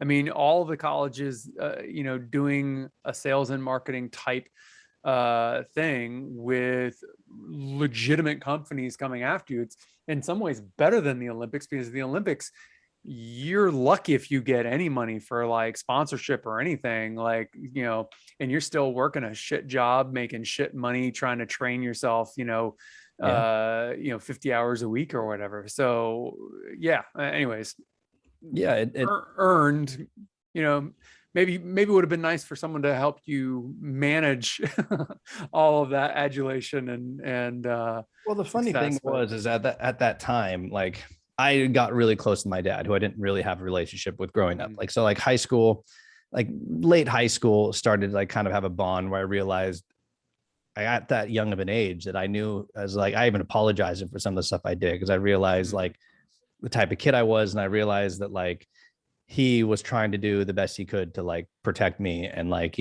keep me out of jail, basically. Like, it's like spare the rod, spoil the child, which is what he always said. And I do believe in that. Like, I think that's the problem with the world today. We have no discipline, and look what's happening. Animals do this to their children. Like, I'm not saying beat your kids, but like there's a level that the fear of God and discipline needs to be put in them. Yeah. Like, so you can save them from making a terrible decision that's going to get them killed, thrown in jail, or like severely disadvantaged in life. And that's, the role of a parent, which the government's trying to take over and has taken over in many regards now. That's another story altogether. Another time we'll do that. Another time for that one.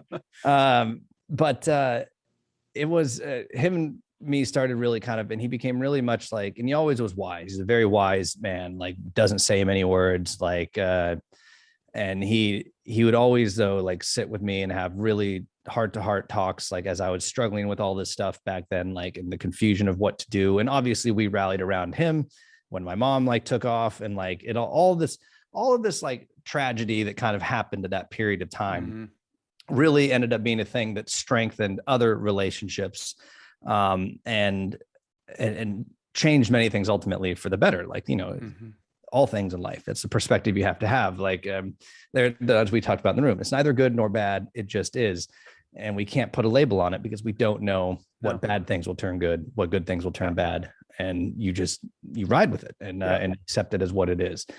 And so he gave me a lot of advice during that time. And I remember doubting myself because my own professor doubted me and said I wasn't going to do it.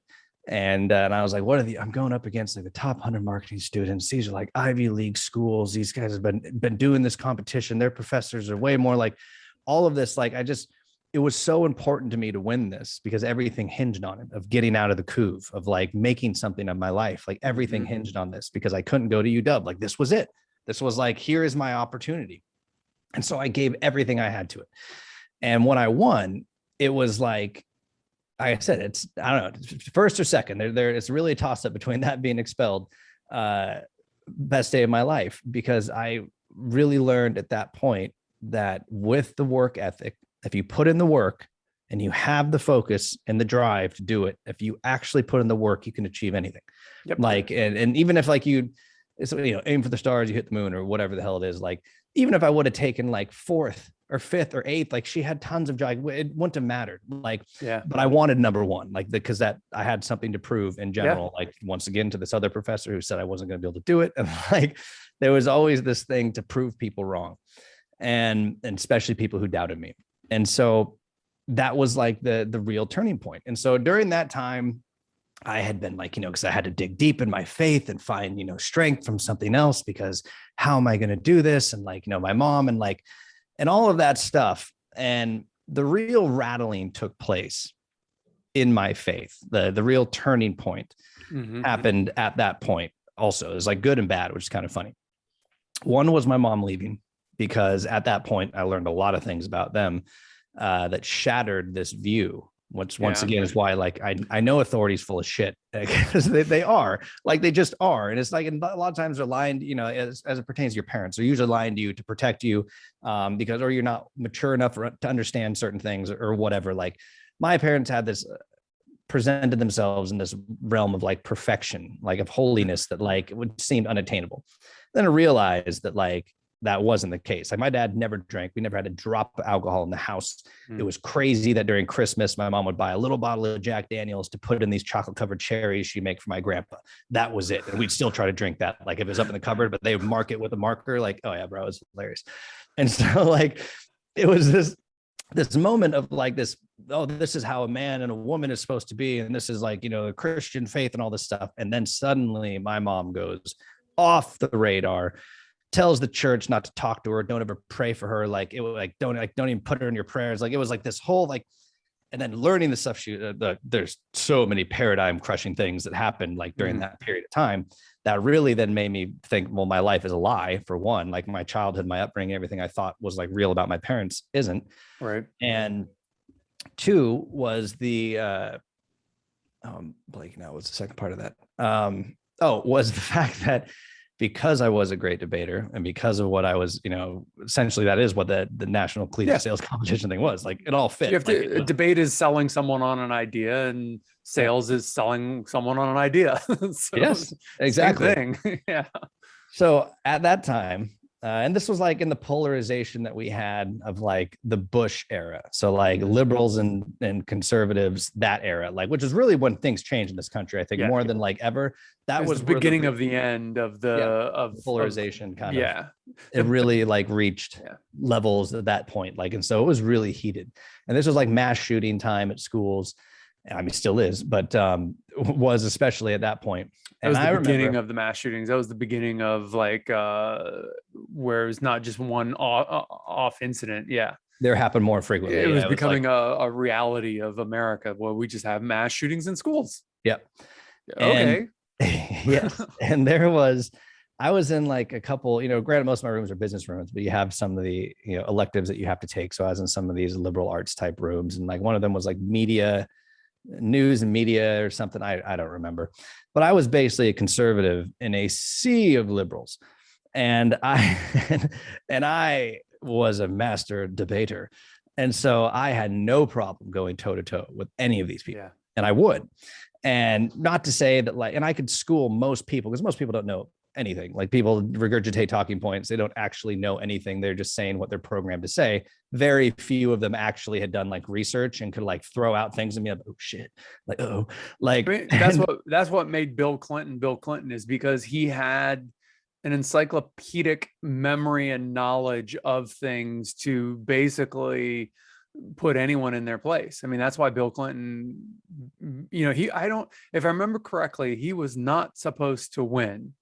Like, all of the odds were against him. Not too different than Obama. Like, both of them were dark horses in the primaries and then in the actual running, final run for the presidency.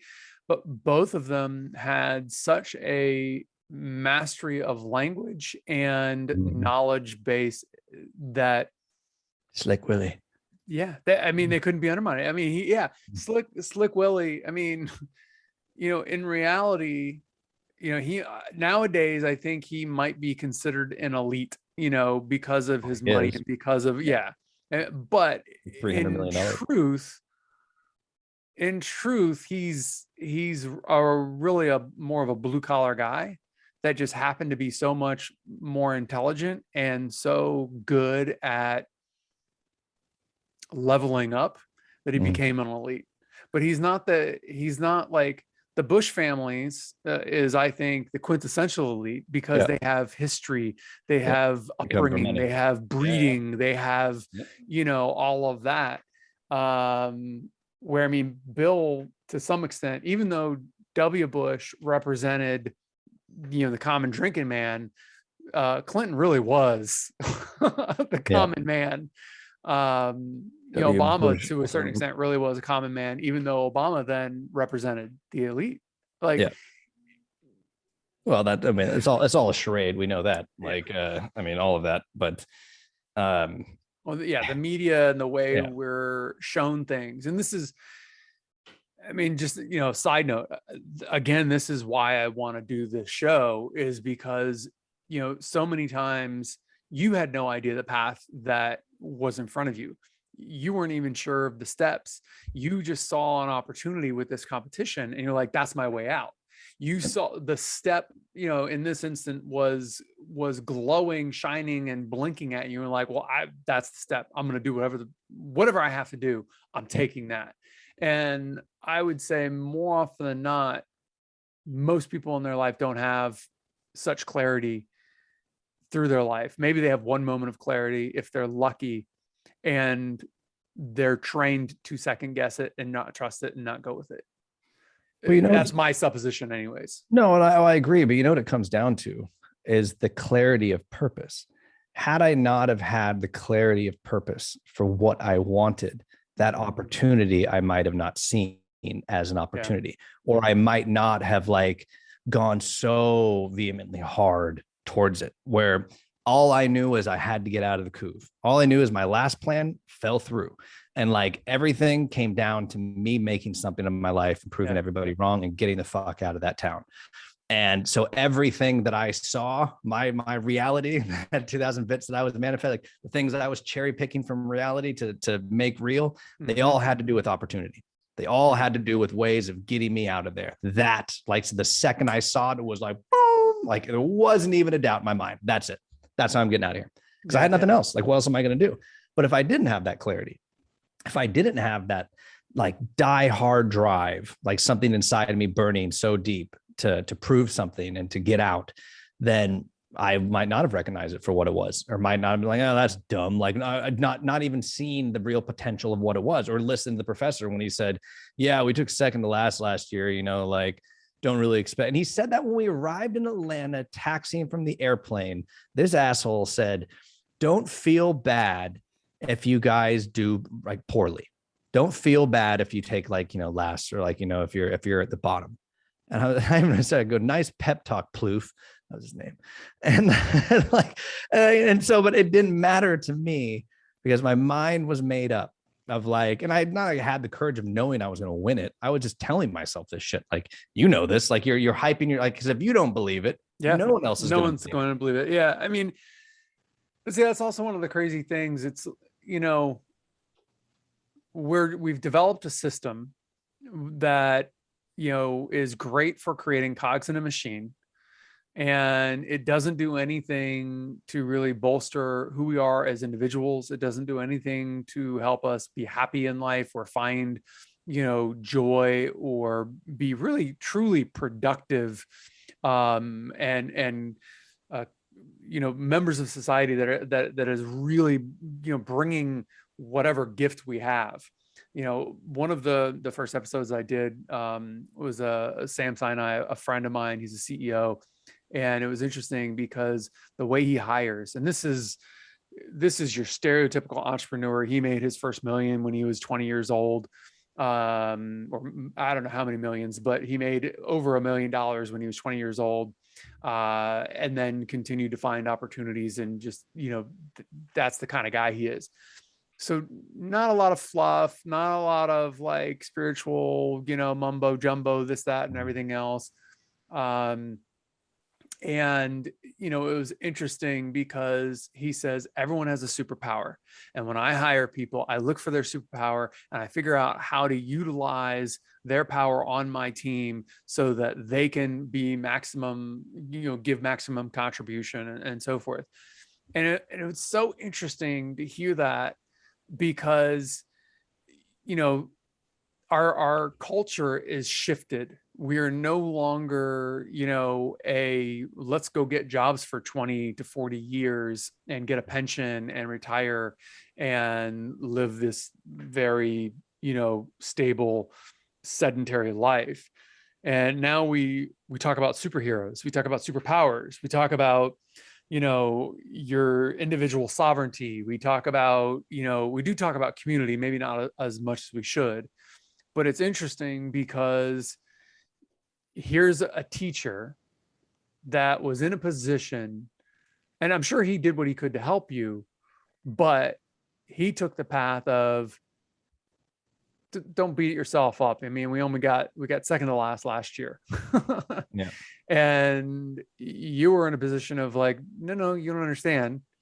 You haven't listened to me. You haven't paid attention. I'm going to win this thing.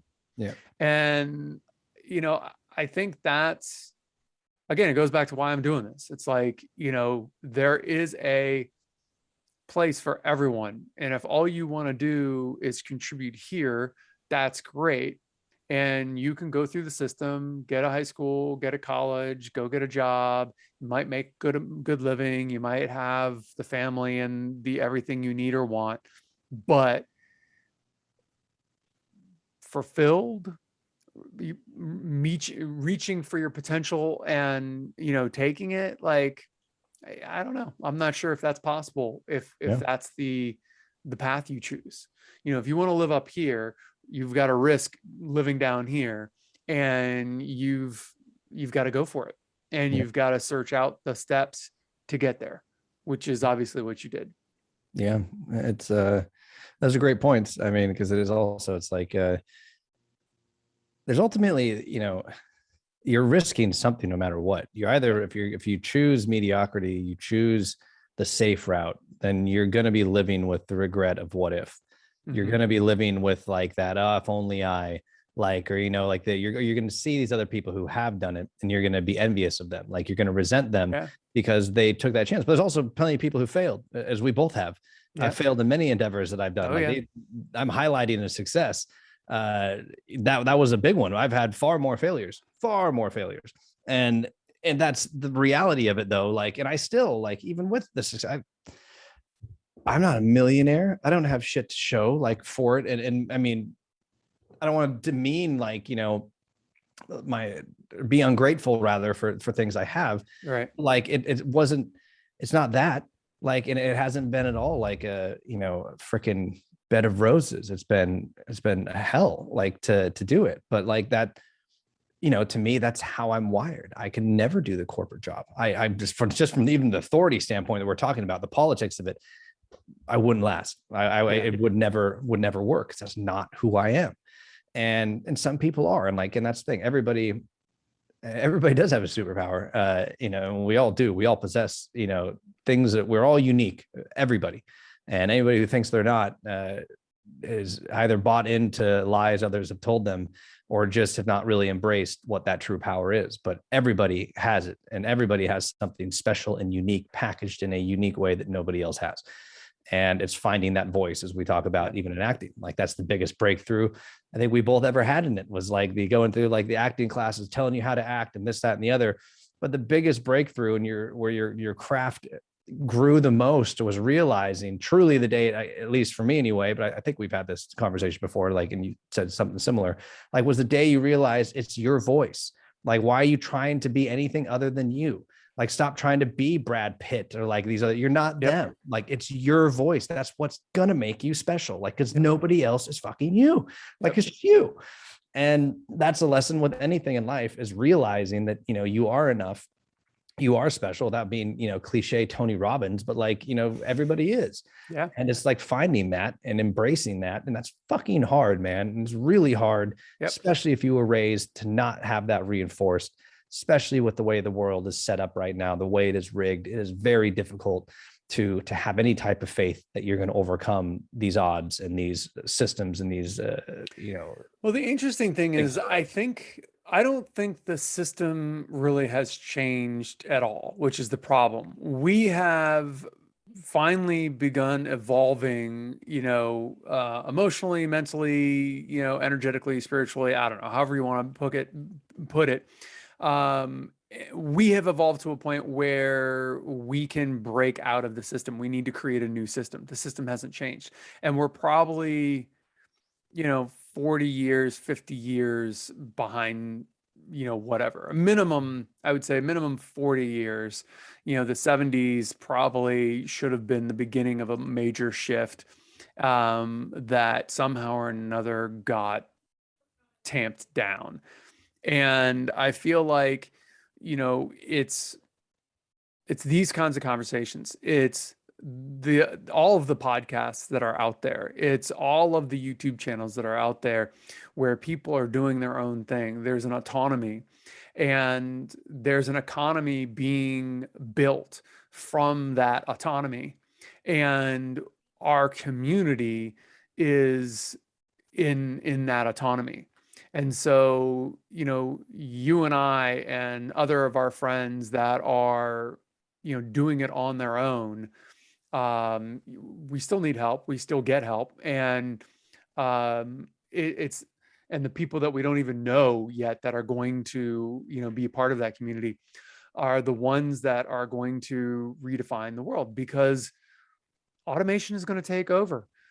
Teaching is going to go virtual. We're going to have a headset on for kids, and the classroom is going to be, your virtual headset or your glasses, or, your box or whatever it is.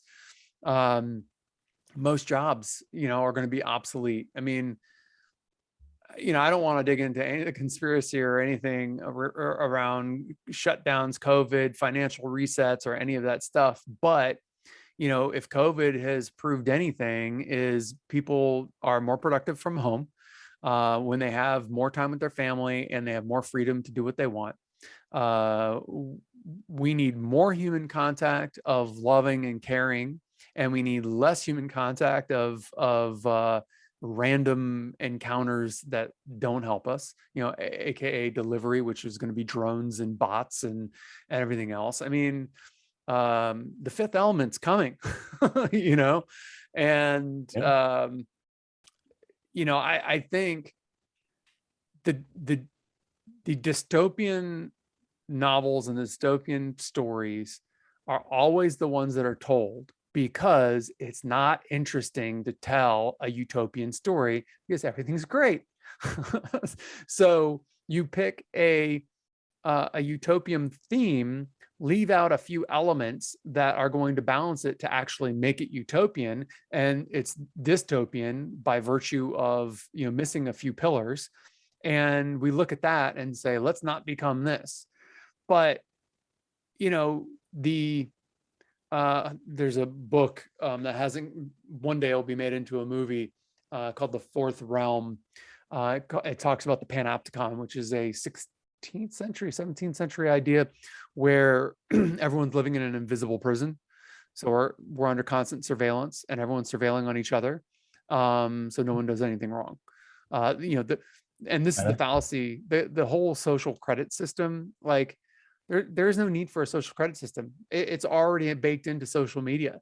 I mean, so they're like, we are already living it. We're already living in the panopticon. We are, but they can definitely take it one step further. Sure. And this is where, we have agency. And, I made a comment to someone on Clubhouse last year, 6 months plus ago. If a Jesus type, Buddha type enlightened being was to step forward right now, they would be executed before we even knew they existed, because it's that kind of transcendence, that type of transformation, that type of, it's poison to the system. And the system is, like any organism, protects itself. Its survival is its only job, because everything a human creates in its own image, and our only job is survival. We're not tribal by nature. We're tribal by a need to survive, right? So like the system is just trying to survive because that's what we created it to do. And it has to die, but it has to transform first. And the reason why the dystopian novels are written, the movies and the Matrixes and the Gattacas and all this stuff, 1984, is because the people that are going to be the missing components that keep it from happening haven't been put in a position to change it, because the pressures haven't come to a point where, it's come to a head, meaning your mom hasn't left yet. So you haven't been forced to stay home and become something other than you could have ever imagined. And you took that step as a foregone conclusion. You know what I mean? So there's going to come a point, as there has in every other point in history, where it won't be one person. It won't be one Jesus or one Buddha. And probably they won't even be that enlightened. But they will know, just like you had to enter that competition, just like you knew that you had to stay home and be with your brother, which built bonds with him, which built bonds with your father, which got you, success and growth and the ability, like, and tell me if you're wrong, but you know how to survive. You can make a living. You can go out and, if you had to, or if you wanted to, you can go out and make 6 figures a year, right? No problem. Yeah. If I want. So, yeah. I mean, it's going to be tough, but until there is an actual moment of truth, mom leaving, or, that opportunity of the competition, then there is nothing to rally against, really. There is just a narrative to take part in, or an argument to take part in, or a debate to take part in. And the question is when will technology get us to a point, or take us to a point, and I think it'll be in our lifetime, where we are required to make that choice. And I don't think the people that make the choice will think of it as a choice. They will say, just like you stayed home, just like you saw the opportunity for the class, they'll be like, well, that's what I'm doing. And that will keep the story from being dystopian hell and will transform the system. That's my point of view on things. That's my perspective. Hey man, I'm fucking praying that's what happens. Like that. But it will require a faith community in people to be able to do that. Yeah. It But will be a new community. It won't be one person. It won't be one figure. It will be a multitude.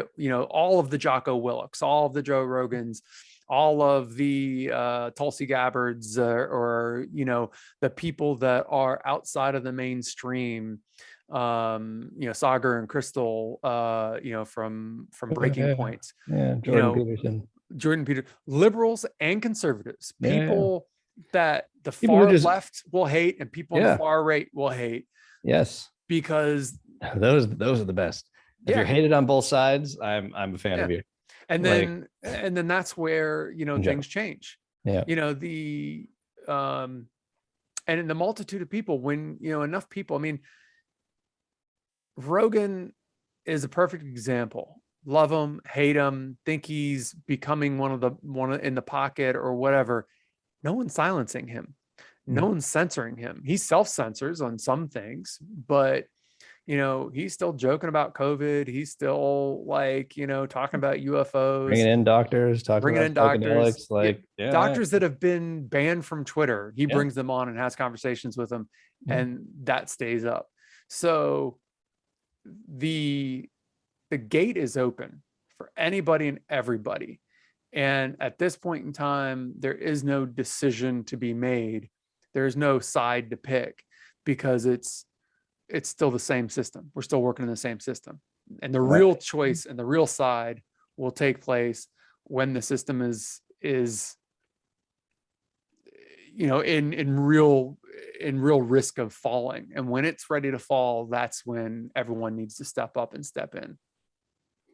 Yeah, I mean, my perspective on this, the division that has taken place, the tribalism is very much deliberate. And even just listening to people that you listed, you even say that, and people are going to think, oh, conservative, even that, as a statement, is so ass backwards to me that that there's the things have been blanketed once again as black and white, as over here, if this person disagrees with me, then they're by default that person, versus an independent thinker who has ideas that are, shouldn't even be radical, that are quite pragmatic and logical, and have been throughout time, but yet now are seen as radical.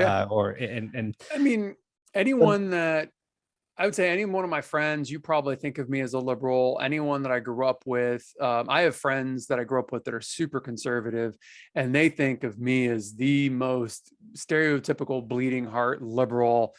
And the truth is that just by virtue of saying I believe in free speech, and if you're racist, I think you should be allowed to speak your mind, makes me a conservative, or makes me an enemy of the far left. And the reason is simple. I want to know what you think. If you hate me because you think I'm a Jew and you want me dead because you're a white supremacist, I want to know that, because I want to know if I have to worry about a knife in my back if I turn around. Or, if you're a white supremacist and you don't know my heritage, or you don't, not sure if I'm a Jew, or maybe you just think I'm white, I want to know if you're going to try to kill my black friends, or my Hispanic friends, or my gay friends, or whatever. It's I want to know what people think. I don't want anyone censored. I want them on Twitter. I want them, as long as they are not inciting violence, as long as they are not making calls. That's always been the thing, right? That's always been the league. Otherwise, that's the legality. We've attacked free speech. So we have, and this is, like I said, we don't need to go down the rabbit hole of all of that. But the reason why, back to your point, that I'm not as optimistic about it, is that the only reason why Joe Rogan has his platform is because of the deal he has at Spotify, because he is the largest in the world and he can't be censored. And right now he is too big to fail in that regard, for them, that he can't be stopped. And not to say he can't, anything can, but if they break the contract, they're paying him 500 million, or this $100 million no matter what. And he's going to go start his own thing and have all the viewers go to it and make all the money himself. People aren't going to abandon Joe Rogan. No. They'll abandon Spotify. But every other person, myself included, has been censored. So it's one thing if I thought more Joe Rogans can rise. Cause you're saying, it has to be a community, people. It has to be people uniting as one, realizing all of this identity politics, realizing all this tribalism, realizing all of this stuff is meant to separate us and divide us so that we don't like unite on any type of a coherent front against a powerful elite that has sought to suppress and distort and do all the nefarious things that they've done for millennia. And it's not possible though, because I've been censored on Nate Night Talks, like on I've told you countless times on Instagram, like any post I did that had to do with it. And I'm not talking about like COVID on there. I think I talked COVID once, that one time. Yeah. Like, but otherwise, everything else has been about like psychedelics, consciousness, UFO stuff, everything that was backed with like factual information that could be researched, declassified documents, whatever. Those stories would be literally there. Anything I post with it would get 1/5 to sometimes 1/10 the views. And if the next day I put a birthday picture up of my sister, it would skyrocket, like hundreds and hundreds and hundreds of more views and likes on it versus any of those. So like where they haven't with me yet, because I haven't gone overtly out and said, like anything that's going against like what the narratives they're caring about right now as it pertains to like COVID or anybody in office right now. Do you speak out against any of them? You're done. You're toast. And that's crazy. So because they have a monopoly on information, they have a monopoly on the ability to spread information in any type of meaningful way. Like, yeah, you can have random apps that pop up, but then they get squashed, they get destroyed. Like they're like by Amazon, like at least people have removed them from their servers or whatever the hell that, I don't remember what the hell the other one was. But any type of real free speech mechanism to come out and speak, a contradictory viewpoint, no matter based in fact or not. Like, not to say there aren't idiots out there like just spewing nonsense, but there are tons of legitimate scientific facts about these things that are out, that these doctors like who are on Joe Rogan, like the guy's literally co-creator of mRNA, like was banned. I mean, this is egregious. This is at a point that it should be terrifying. And I've said this on Nate Night Talks, for fucking ever. Like, this is terrifying. If you're not aware of what's happening, if you haven't woken up to this, and that was back then, like they've gotten even more brazen and more like bold with it, that like, how then can we unite as one, or get the ability to even just have free, open dialogue and discourse? Like, that is what's important. That is why Clubhouse, as we talked about before, thrived in the early days during this censorship, during the lockdown, was that there was the ability to have discourse with people who didn't necessarily agree with you. So, and this is where like the views and the viewership and the censorship may not even be what you think it is. I have no idea. I have no real idea for sure. But the one thing that I know is that, for instance, you went into a room where there was, 1,000 people, and you got serious about some conversation. I think it was a UFO room, and 500 people left. Oh yeah, that one. Yeah. And the reason why I point that out is because it's not you. They're not leaving because of you. They're leaving because it got real. Yeah. And the vast majority of the people, facts came out. And the vast majority of the people do not want to find the steps. They do not want to find their path. They do not want to find, what they're missing out on, because they like the illusion that they've created. And we're all living in an illusion. And the question is, you talk to your friend who did the research that basically stated something to the effect of 10% of our reality is constructed through sensory input. And of that sensory input, we're experiencing it after it's already happened, like a period of time, like milliseconds after it happens. Yeah. And then 90% of our reality is created in our mind using sensory input and using our imagination and using history and using the predictive modeling to construct the reality and the story, the narrative that is our existence. So, I mean, if that's how we live in this, everyone lives in an illusion. Everyone's living in this false sense. And we're just trying to figure out what we all agree upon. And that's, would make sense. And so, I mean, my sister is incredibly successful, she's a financial advisor, manages ungodly amounts of money for I don't know how many people. Very, very good at what she does, very successful. And I took a workshop once on, understanding, having a deeper understanding of self. And it was really a marketing class, but it was an interpersonal, development class as well. My father offered to pay her airfare, and she doesn't, she has got the money, didn't need it, but he would pay her airfare and even a hotel to stay next to the workshop, so she didn't have to make the commute from where my parents lived, because at the time they lived in the same city. And she declined because she's like, I don't know if I want to know myself that well. And that, I think, is where most people stand. Yeah. And I have no idea who will listen to this podcast. I can't imagine it's going to be people that want to stay in a lane, and be stereotypical in their lives. Like, I don't think there's anything wrong with any of the quote unquote stereotypical jobs, whether it's working as a mechanic, a teacher, a lawyer, a doctor, an engineer. I think all those things are fantastic.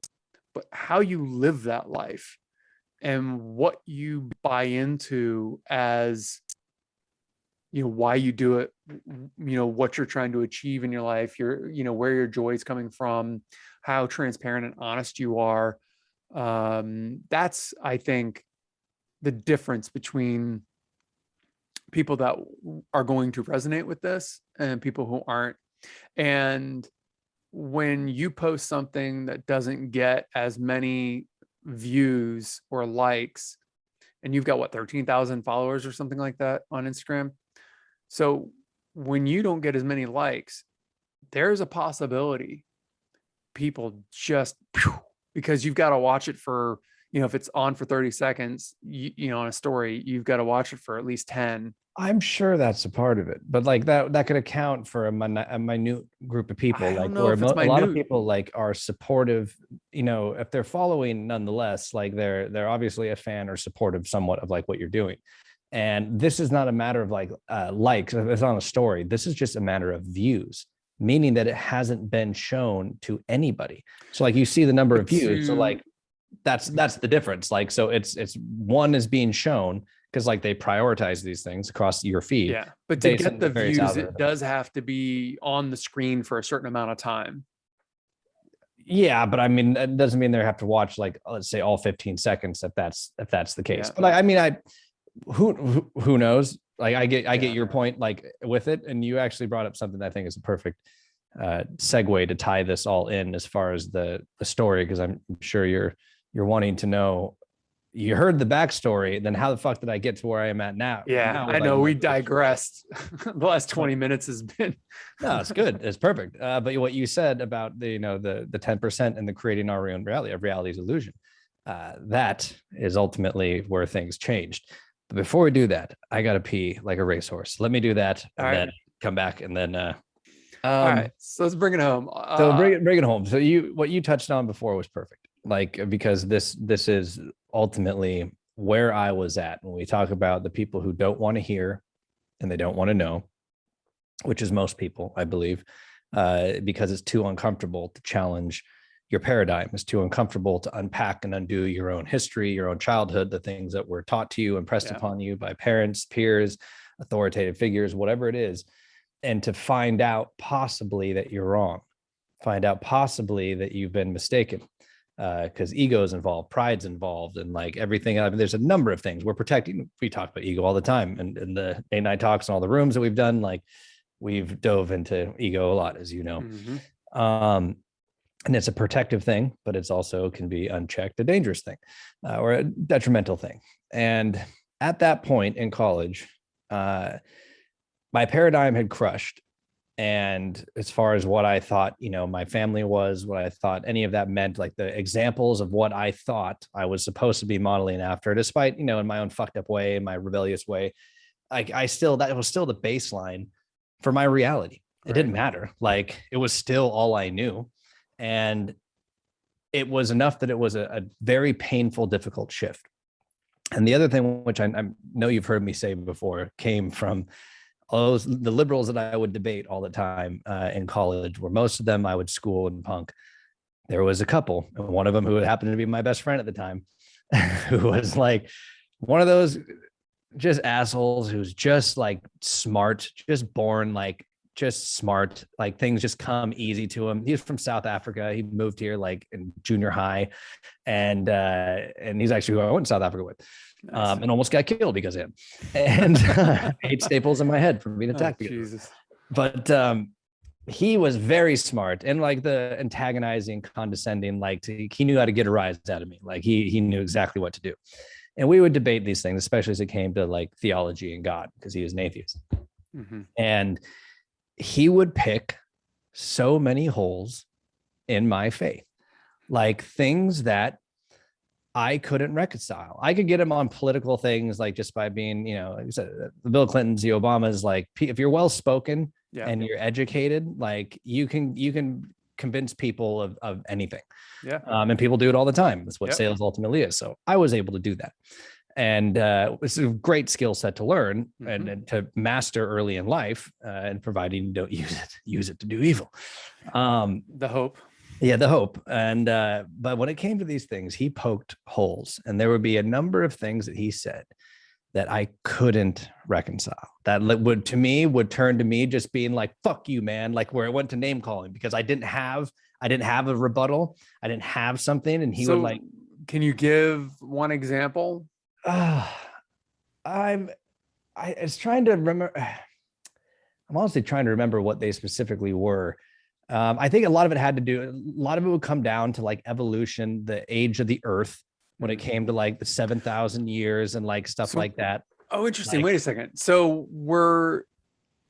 this is something that blew my mind. I didn't realize, like I have cousins on my dad's side of the family that are super uber duper Jewish, and they believe the earth is only like 6,800 or whatever years old. I'm like, huh?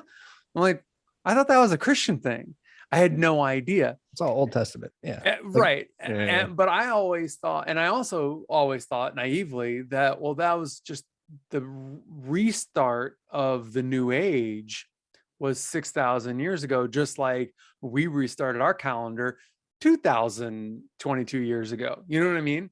Yeah. So I was just kind of naive and kind of took it for granted. So your brand of Christianity also bought into the idea of the earth is only, Well, Christianity, like Christianity and Judaism are the exact same. Oh, yeah. The only difference is we had the New Testament. No, we like, you guys didn't believe Jesus was the savior. Yeah. Like the Christians believed it. So there's the Old Testament, which would be made up that would be the Torah. I don't know in Judaism, like the Old Testament Torah. For us.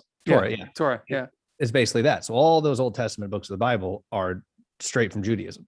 And then the New Testament is basically the Jesus story. And so that's what the Jews don't accept, is like that he wasn't the savior. So therefore, like they only teach, like that's really the only difference like between Christianity and Judaism, is that Christians believe Jesus was a Messiah, Jews didn't. That was it. But I thought, for whatever reason, and this is because, my dad was an atheist, so I didn't get any religious training or history unless I sought it out, which I did a little bit, but I didn't do a lot of until college and after. But I thought the age of the earth thing was a New Testament thing. I didn't realize that was an Old Testament thing. That's all Genesis. Okay. Yeah. And so you were in on things that. Like, there'd be, well, that's the thing, is that you like, and the way I was raised is like, it's the word of God. Everything that's in there is, you have to take as gospel, no pun, like as fact. This is what it is. And that was something that my logical mind at the time, like when I talk about the stuff at youth that I would battle, like that I would have made religion difficult for me as a child, not just in the rebellion, but was things that like were kind of like that. And he brought those things up, not knowing that they were a hot button thing for me deep inside me anyway. Mm-hmm. And he would like poke out these things that were just clearly like ridiculous, like that were clearly, and also the fact that, these books of the Bible are all cherry picked. Like we know this from the Dead Sea Scrolls. There's like 20 plus books that were deliberately left out. So the establishment of Christianity, the Catholic Church, if you will, decided which ones would be in, which ones were truth, and which ones were not. Like cherry picked the versions of these testaments, these testimonies of these people back there telling these same stories, the same accounts. And that's if they didn't like the account, and that's part of, I think. So in another episode, I started to go down the road of the Catholic Church being insidious, and I was like, God, I don't want to shit on the Catholic Church. I don't want to shit on any religion because there's value in all of it. There's value in all of them, but providing they don't ask you to do harm to others for not right. And that's where I get single-minded sometimes in the in certain things, which I do find insidious, like the Dead Sea Scrolls is a perfect example. Like, wait, you're telling me that we've got older documents that really pertains to the time of these people that we're talking about, that we're asking to put up on a pedestal. We've got documents that date to their date, and we don't want to look at them. Why? Mm-hmm. Because they fit, they don't fit the narrative. Well, that doesn't seem right.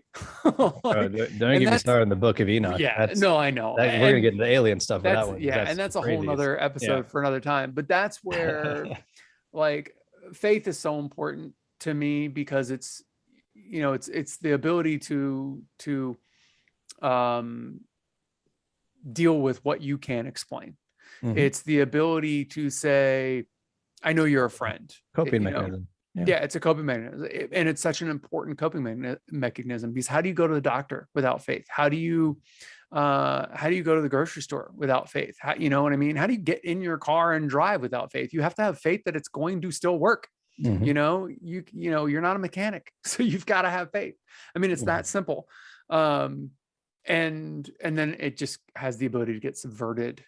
Of course. Well, it's like anything. It's like it can be corrupted, and it has been corrupted very easily by a few, and then perpetuated down throughout generations to a point that like people don't know any better, like because they haven't questioned these things. Yeah. And this was the crossroads for me. And I do want to preface, I'm not picking on Christianity. I'm not picking on any religion. I agree completely with you. And we talk about this in Nate Night Talks. Everybody's entitled to believe whatever they want to believe. It's your sovereign right.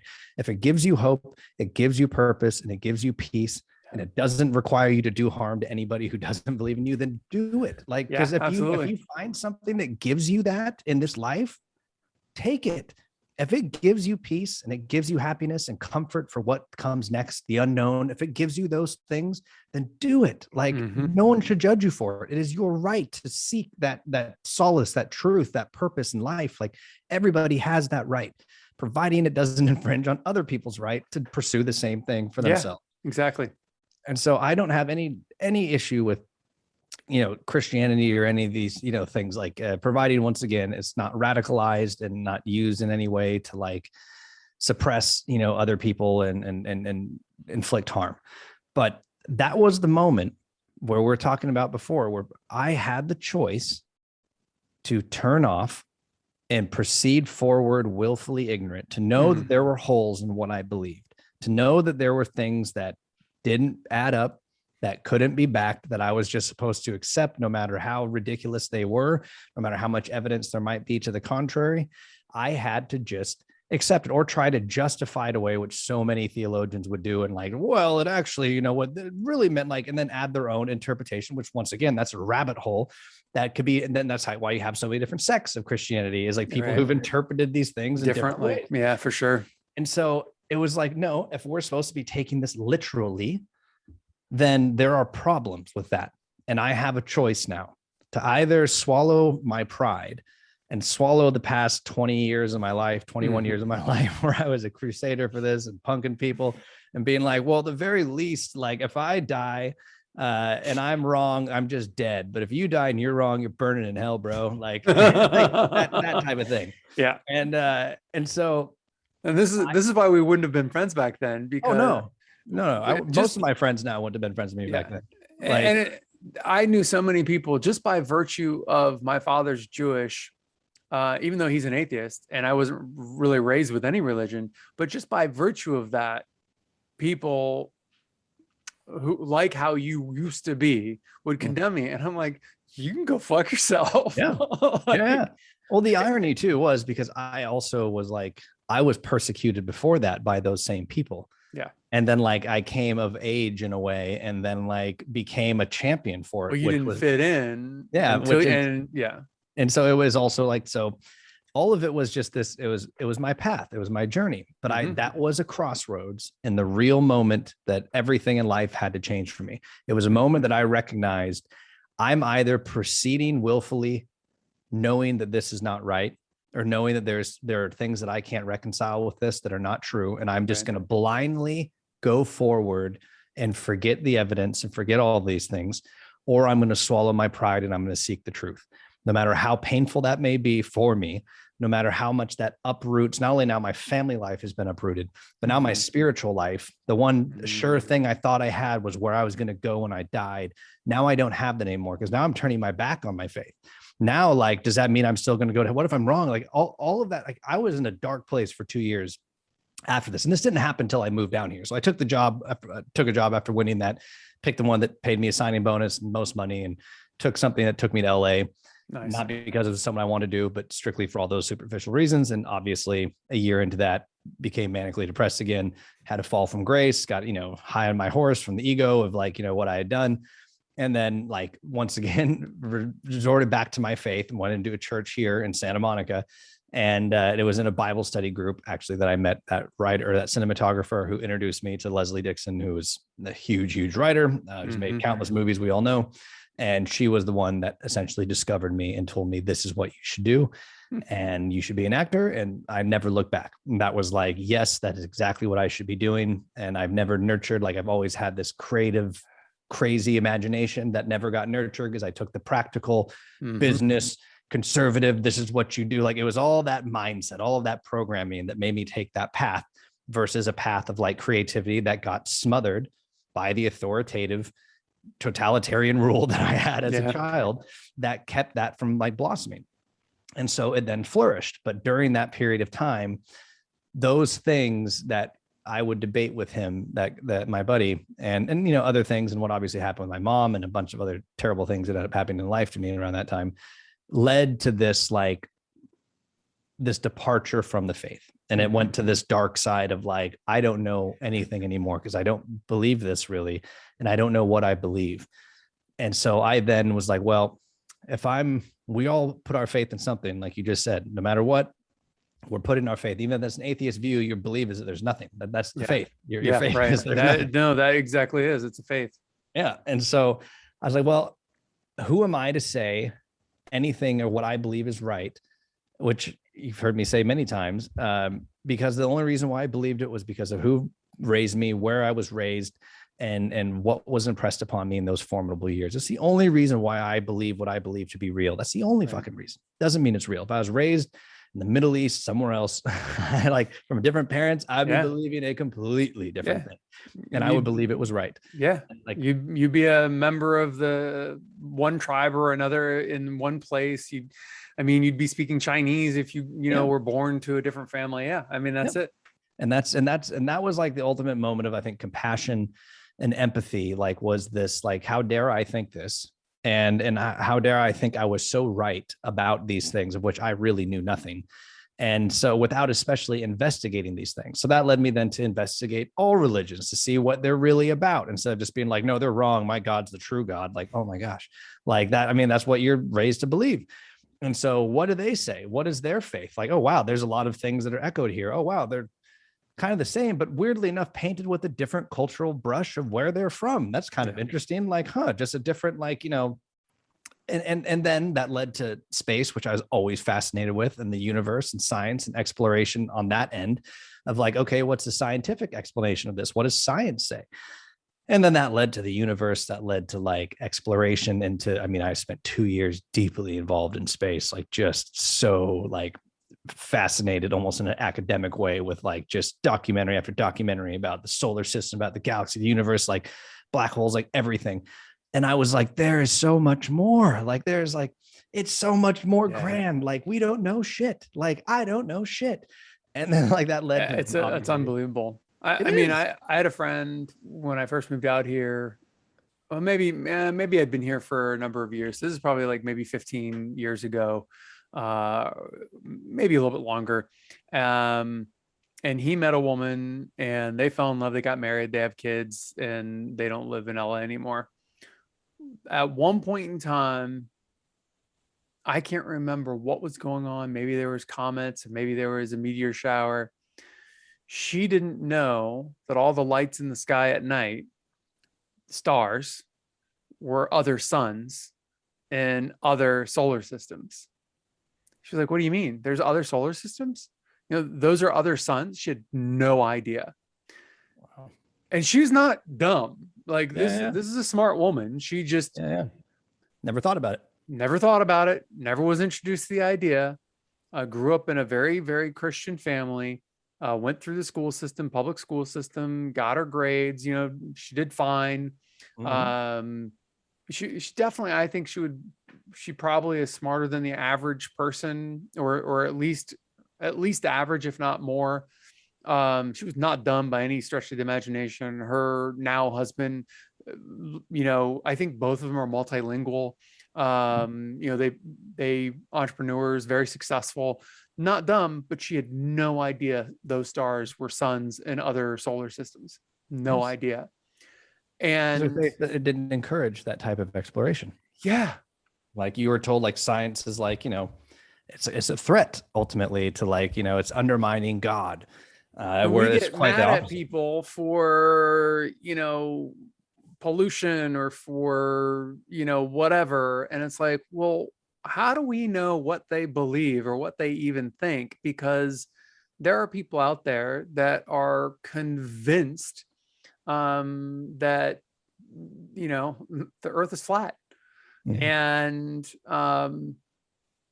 I mean, I've heard some of the arguments, and as long as you discount all of technology, all of sailing for the last how many thousands of years, And flying. and so many other things, yeah, sure, okay, it makes sense. But if you don't have any exposure to those things, I can actually see how you would get caught up in the flat Earth like Yeah. thing. Yeah. So, and it's like, what do you say to that? Yeah. It's like, hey, all right, well, if you choose that illusion, like that's fine. And but that's what it is, living in a eclectic community. Mhm. Yeah, for sure. and And and you like the just have to tribalism navigate that. in general, like we do Yeah. seek community no matter what. And like we need that belongingness and that sense of purpose. And where there is that need, there's going to be a cult nearby that's going to Yeah. arise to fill that need for people. I mean, yeah, I don't know. I'm not saying it's a cult, but you know what I mean? Like No, it's but countless have been made. survival is the name of the game. Life is about survival, and how we survive. We are taught from a very early age we cannot survive without our mother. Mhm. And it's a lot easier when you have a father. It's even easier when you have some siblings. It gets even easier when you've got an extended community. Now, that could be on the street in a gang. That could be in a fraternity in an Ivy League school. Mhm. Depending on the bed you're born into, like your version of survival is going to look very different, but it's easier when there's more people involved. Yep. And that's why, I don't remember who said it first, but you're the sum of the 5 people you spend the most time with. Yep. And, which is why some parents or college professors or guidance counselors will say, pick your friends carefully, because they're going to influence, how you turn out Mhm. and who you are. And, if you're around a lot of smokers, chances are you're going to smoke. And it's, I don't know, it's just life. That, that's how, Yeah. because we're just trying to survive. We're all just trying to figure it out and get along. That's it, man. It comes down to that really. I mean, you can boil things down to that in the most simplistic sense. And that really, the end of that journey, or the journey is still going, obviously. And as you know, that led to the past, I mean, I guess it's been 12 years now of heavy research into all of these things, because I had the awakening of realizing how wrong I was about things and how much more is out there, how much more perspective, information, how much we don't actually know. Like, and it's just, it's so much hubris to claim that we do. And like, and I would rather, like, I dedicated then everything to like the pursuit of that knowledge, like to pursuit of truth at all costs, whatever it may be. And obviously, you know, the fields it's gravitated to, whether it's psychedelics, consciousness, UFOs, like, you know, history, ancient history, like governments, things like that. But like, I want to know. All I want to do is know. I don't want to be made the fool. I want to understand the true nature of things, hence the psychedelics too. So and we'll have to do another episode because we're already over 2 hours, I think, at this point. But here's another quick question for you to kind of just wrap things up, or get to a wrapping up place. I know Christians that are incredibly open-minded, and they'll look at anything, and you know, we'll just leave it at that. They're incredibly open-minded. Do you still consider yourself a Christian? No. Okay. And was that a important decision or distinction to make at any point in time? No, that was the painful transition. That was really difficult because you couldn't hold on because it was too much. I had to pursue the things I wanted to pursue or learn or question. Like I had to abandon it, like, in order to pursue that. And I didn't hold out for this idea as like, well, you know, I would rather at the end of the day have researched all of this, of all the possible answers to these questions we all seek, and then still end up being, you know what, I'm a Christian, because at least then I looked and I made the decision that this is what I'm choosing to believe in, versus I'm believing this because this is all I know and this is what's told to me. I will respect anybody who's done the research and still chooses a faith. You know what? This is just what I believe. Fine. Like, I mean, there's physicists. There's some physicists that are absolute diehard Jews or Christians or you know, Muslims or what have you. I like their opinions far more than anybody else's, because they have a spiritual component to the explanations of things, which, as we all both know, there's a mix of spirituality and science that I think gives the real answers to everything. Well, I mean, I think in some ways, I mean, faith has always been such a major part of my life. I've just never put it in a religious context, you know, because of my upbringing. And the more research I've done as I've gotten older, and the more I've looked into the different faiths and everything else, and different religions, the less I want to be associated with anything, and the more I want to somehow or another bring them all together, you know, because it just like economies, you know, economic structures are kind of foregone conclusions. You know, there are certain things that just kind of make sense, and we do it without even thinking about it, yet it's a different economic system or it's a different belief structure. And so I think, just like in an ecosystem, I think the same is for an economy. The more diversity you have, the stronger it's going to be. You know, the stronger the ecosystem is going to be, the stronger the economy is going to be, the more diversity you have.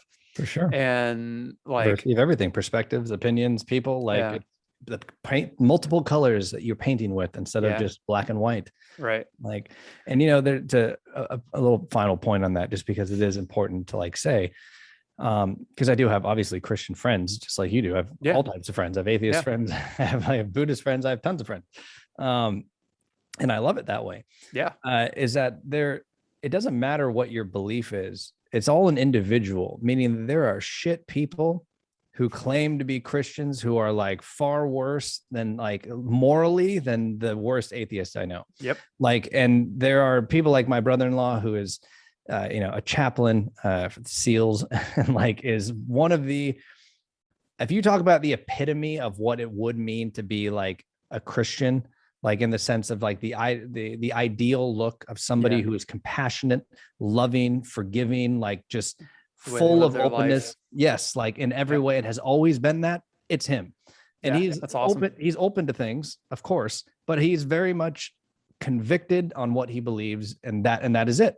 And like, I respect that to no end, because that is what you want to see, because he's a good person first. It's And like, it's enviable to a point because how easy is it? And it's like, well, hey, if I didn't feel the need to search, if I didn't feel the need to go and explore, I wouldn't be here right now because Yep. I'd be doing something else. Yep. I mean, part of the way I ended up here is that I've never found a job or a profession that I've really been comfortable in. Like acting, I love, but you have no control over that. The Mhm. only way you have control as an actor is if you're producing, and the only way you can legitimately produce is if you have access to money. Mhm. And you've got to have access to hundreds of thousands on the small scale. And if you want to be part of the Hollywood system, you have to have access to millions. Yep. I didn't know how to do that. So I've had every job under the sun and never been happy doing any of them, but was good at all of them. And so, here I am now trying to create a show or creating a show so that, hopefully my vast network of people will be able to shed light on different aspects of life, different paths in life. And hopefully, I'll reach an audience that is able to um, be able to thrive or grow from that, from these conversations. I mean, that's really what it boils down to for me. And I think you will, because that is the intent, and there's no way that can't be seen into fruition. And on I guess just the final note of what to sum this all up, despite my upbringing, despite the things that I've said, I love my parents very much. Yeah. I love my family very much. I wouldn't take any of it back. It made me who I am today. And without those hardships, without those feelings of inferiority and not belonging and everything else that I went through in life, I wouldn't have been the strong person that I am today that has the resolve I have. For sure. I've made a ton of mistakes. I have been wrong countless times, and I will continue to be wrong about things, but I am open to being wrong and especially admitting when I'm wrong. And that is, to me, what we should all strive for, is to be open enough that we are willing to be wrong in the pursuit of truth and in the pursuit of absolute knowledge and enlightenment and understanding the true nature of things. Because I don't know, I ultimately don't know anything. I have some ideas. I formulated some things based on all of this experience of what I believe to be true, but that is fluid in the sense that if new information comes along and it's compelling and it's vetted, I'm more than willing to change that perspective and that stance. And I think if we all just would adopt that and step away from our ideologies, step away from our political belief systems, and just seek the truth, seek community and oneness with each other. So just seek the community. I mean, I think that's what it boils down to. If we just seek the community, we're going to be looking at our similarities instead of our differences, and we're going to find ways to help each other instead of fight each other. Like that's it. Community. I mean, everything you've said, I'm on board with and I love. But just one thing, community. I think that's so amazing. Family. Yeah. We see what happens when we don't have it too. Yeah. Oh yeah. It's a vital part of existing and flourishing in life. And yeah. Yeah. All right. Well, before we end up on one more rabbit hole and one more track, we'll just save it all for a round two. Don't forget to comment or leave a review. I'd love to hear your thoughts. New episodes every Tuesday. And for shorter clips from each episode, find us on YouTube. Thanks for listening. And don't forget, your life story is yours to write and rewrite as many times as you want.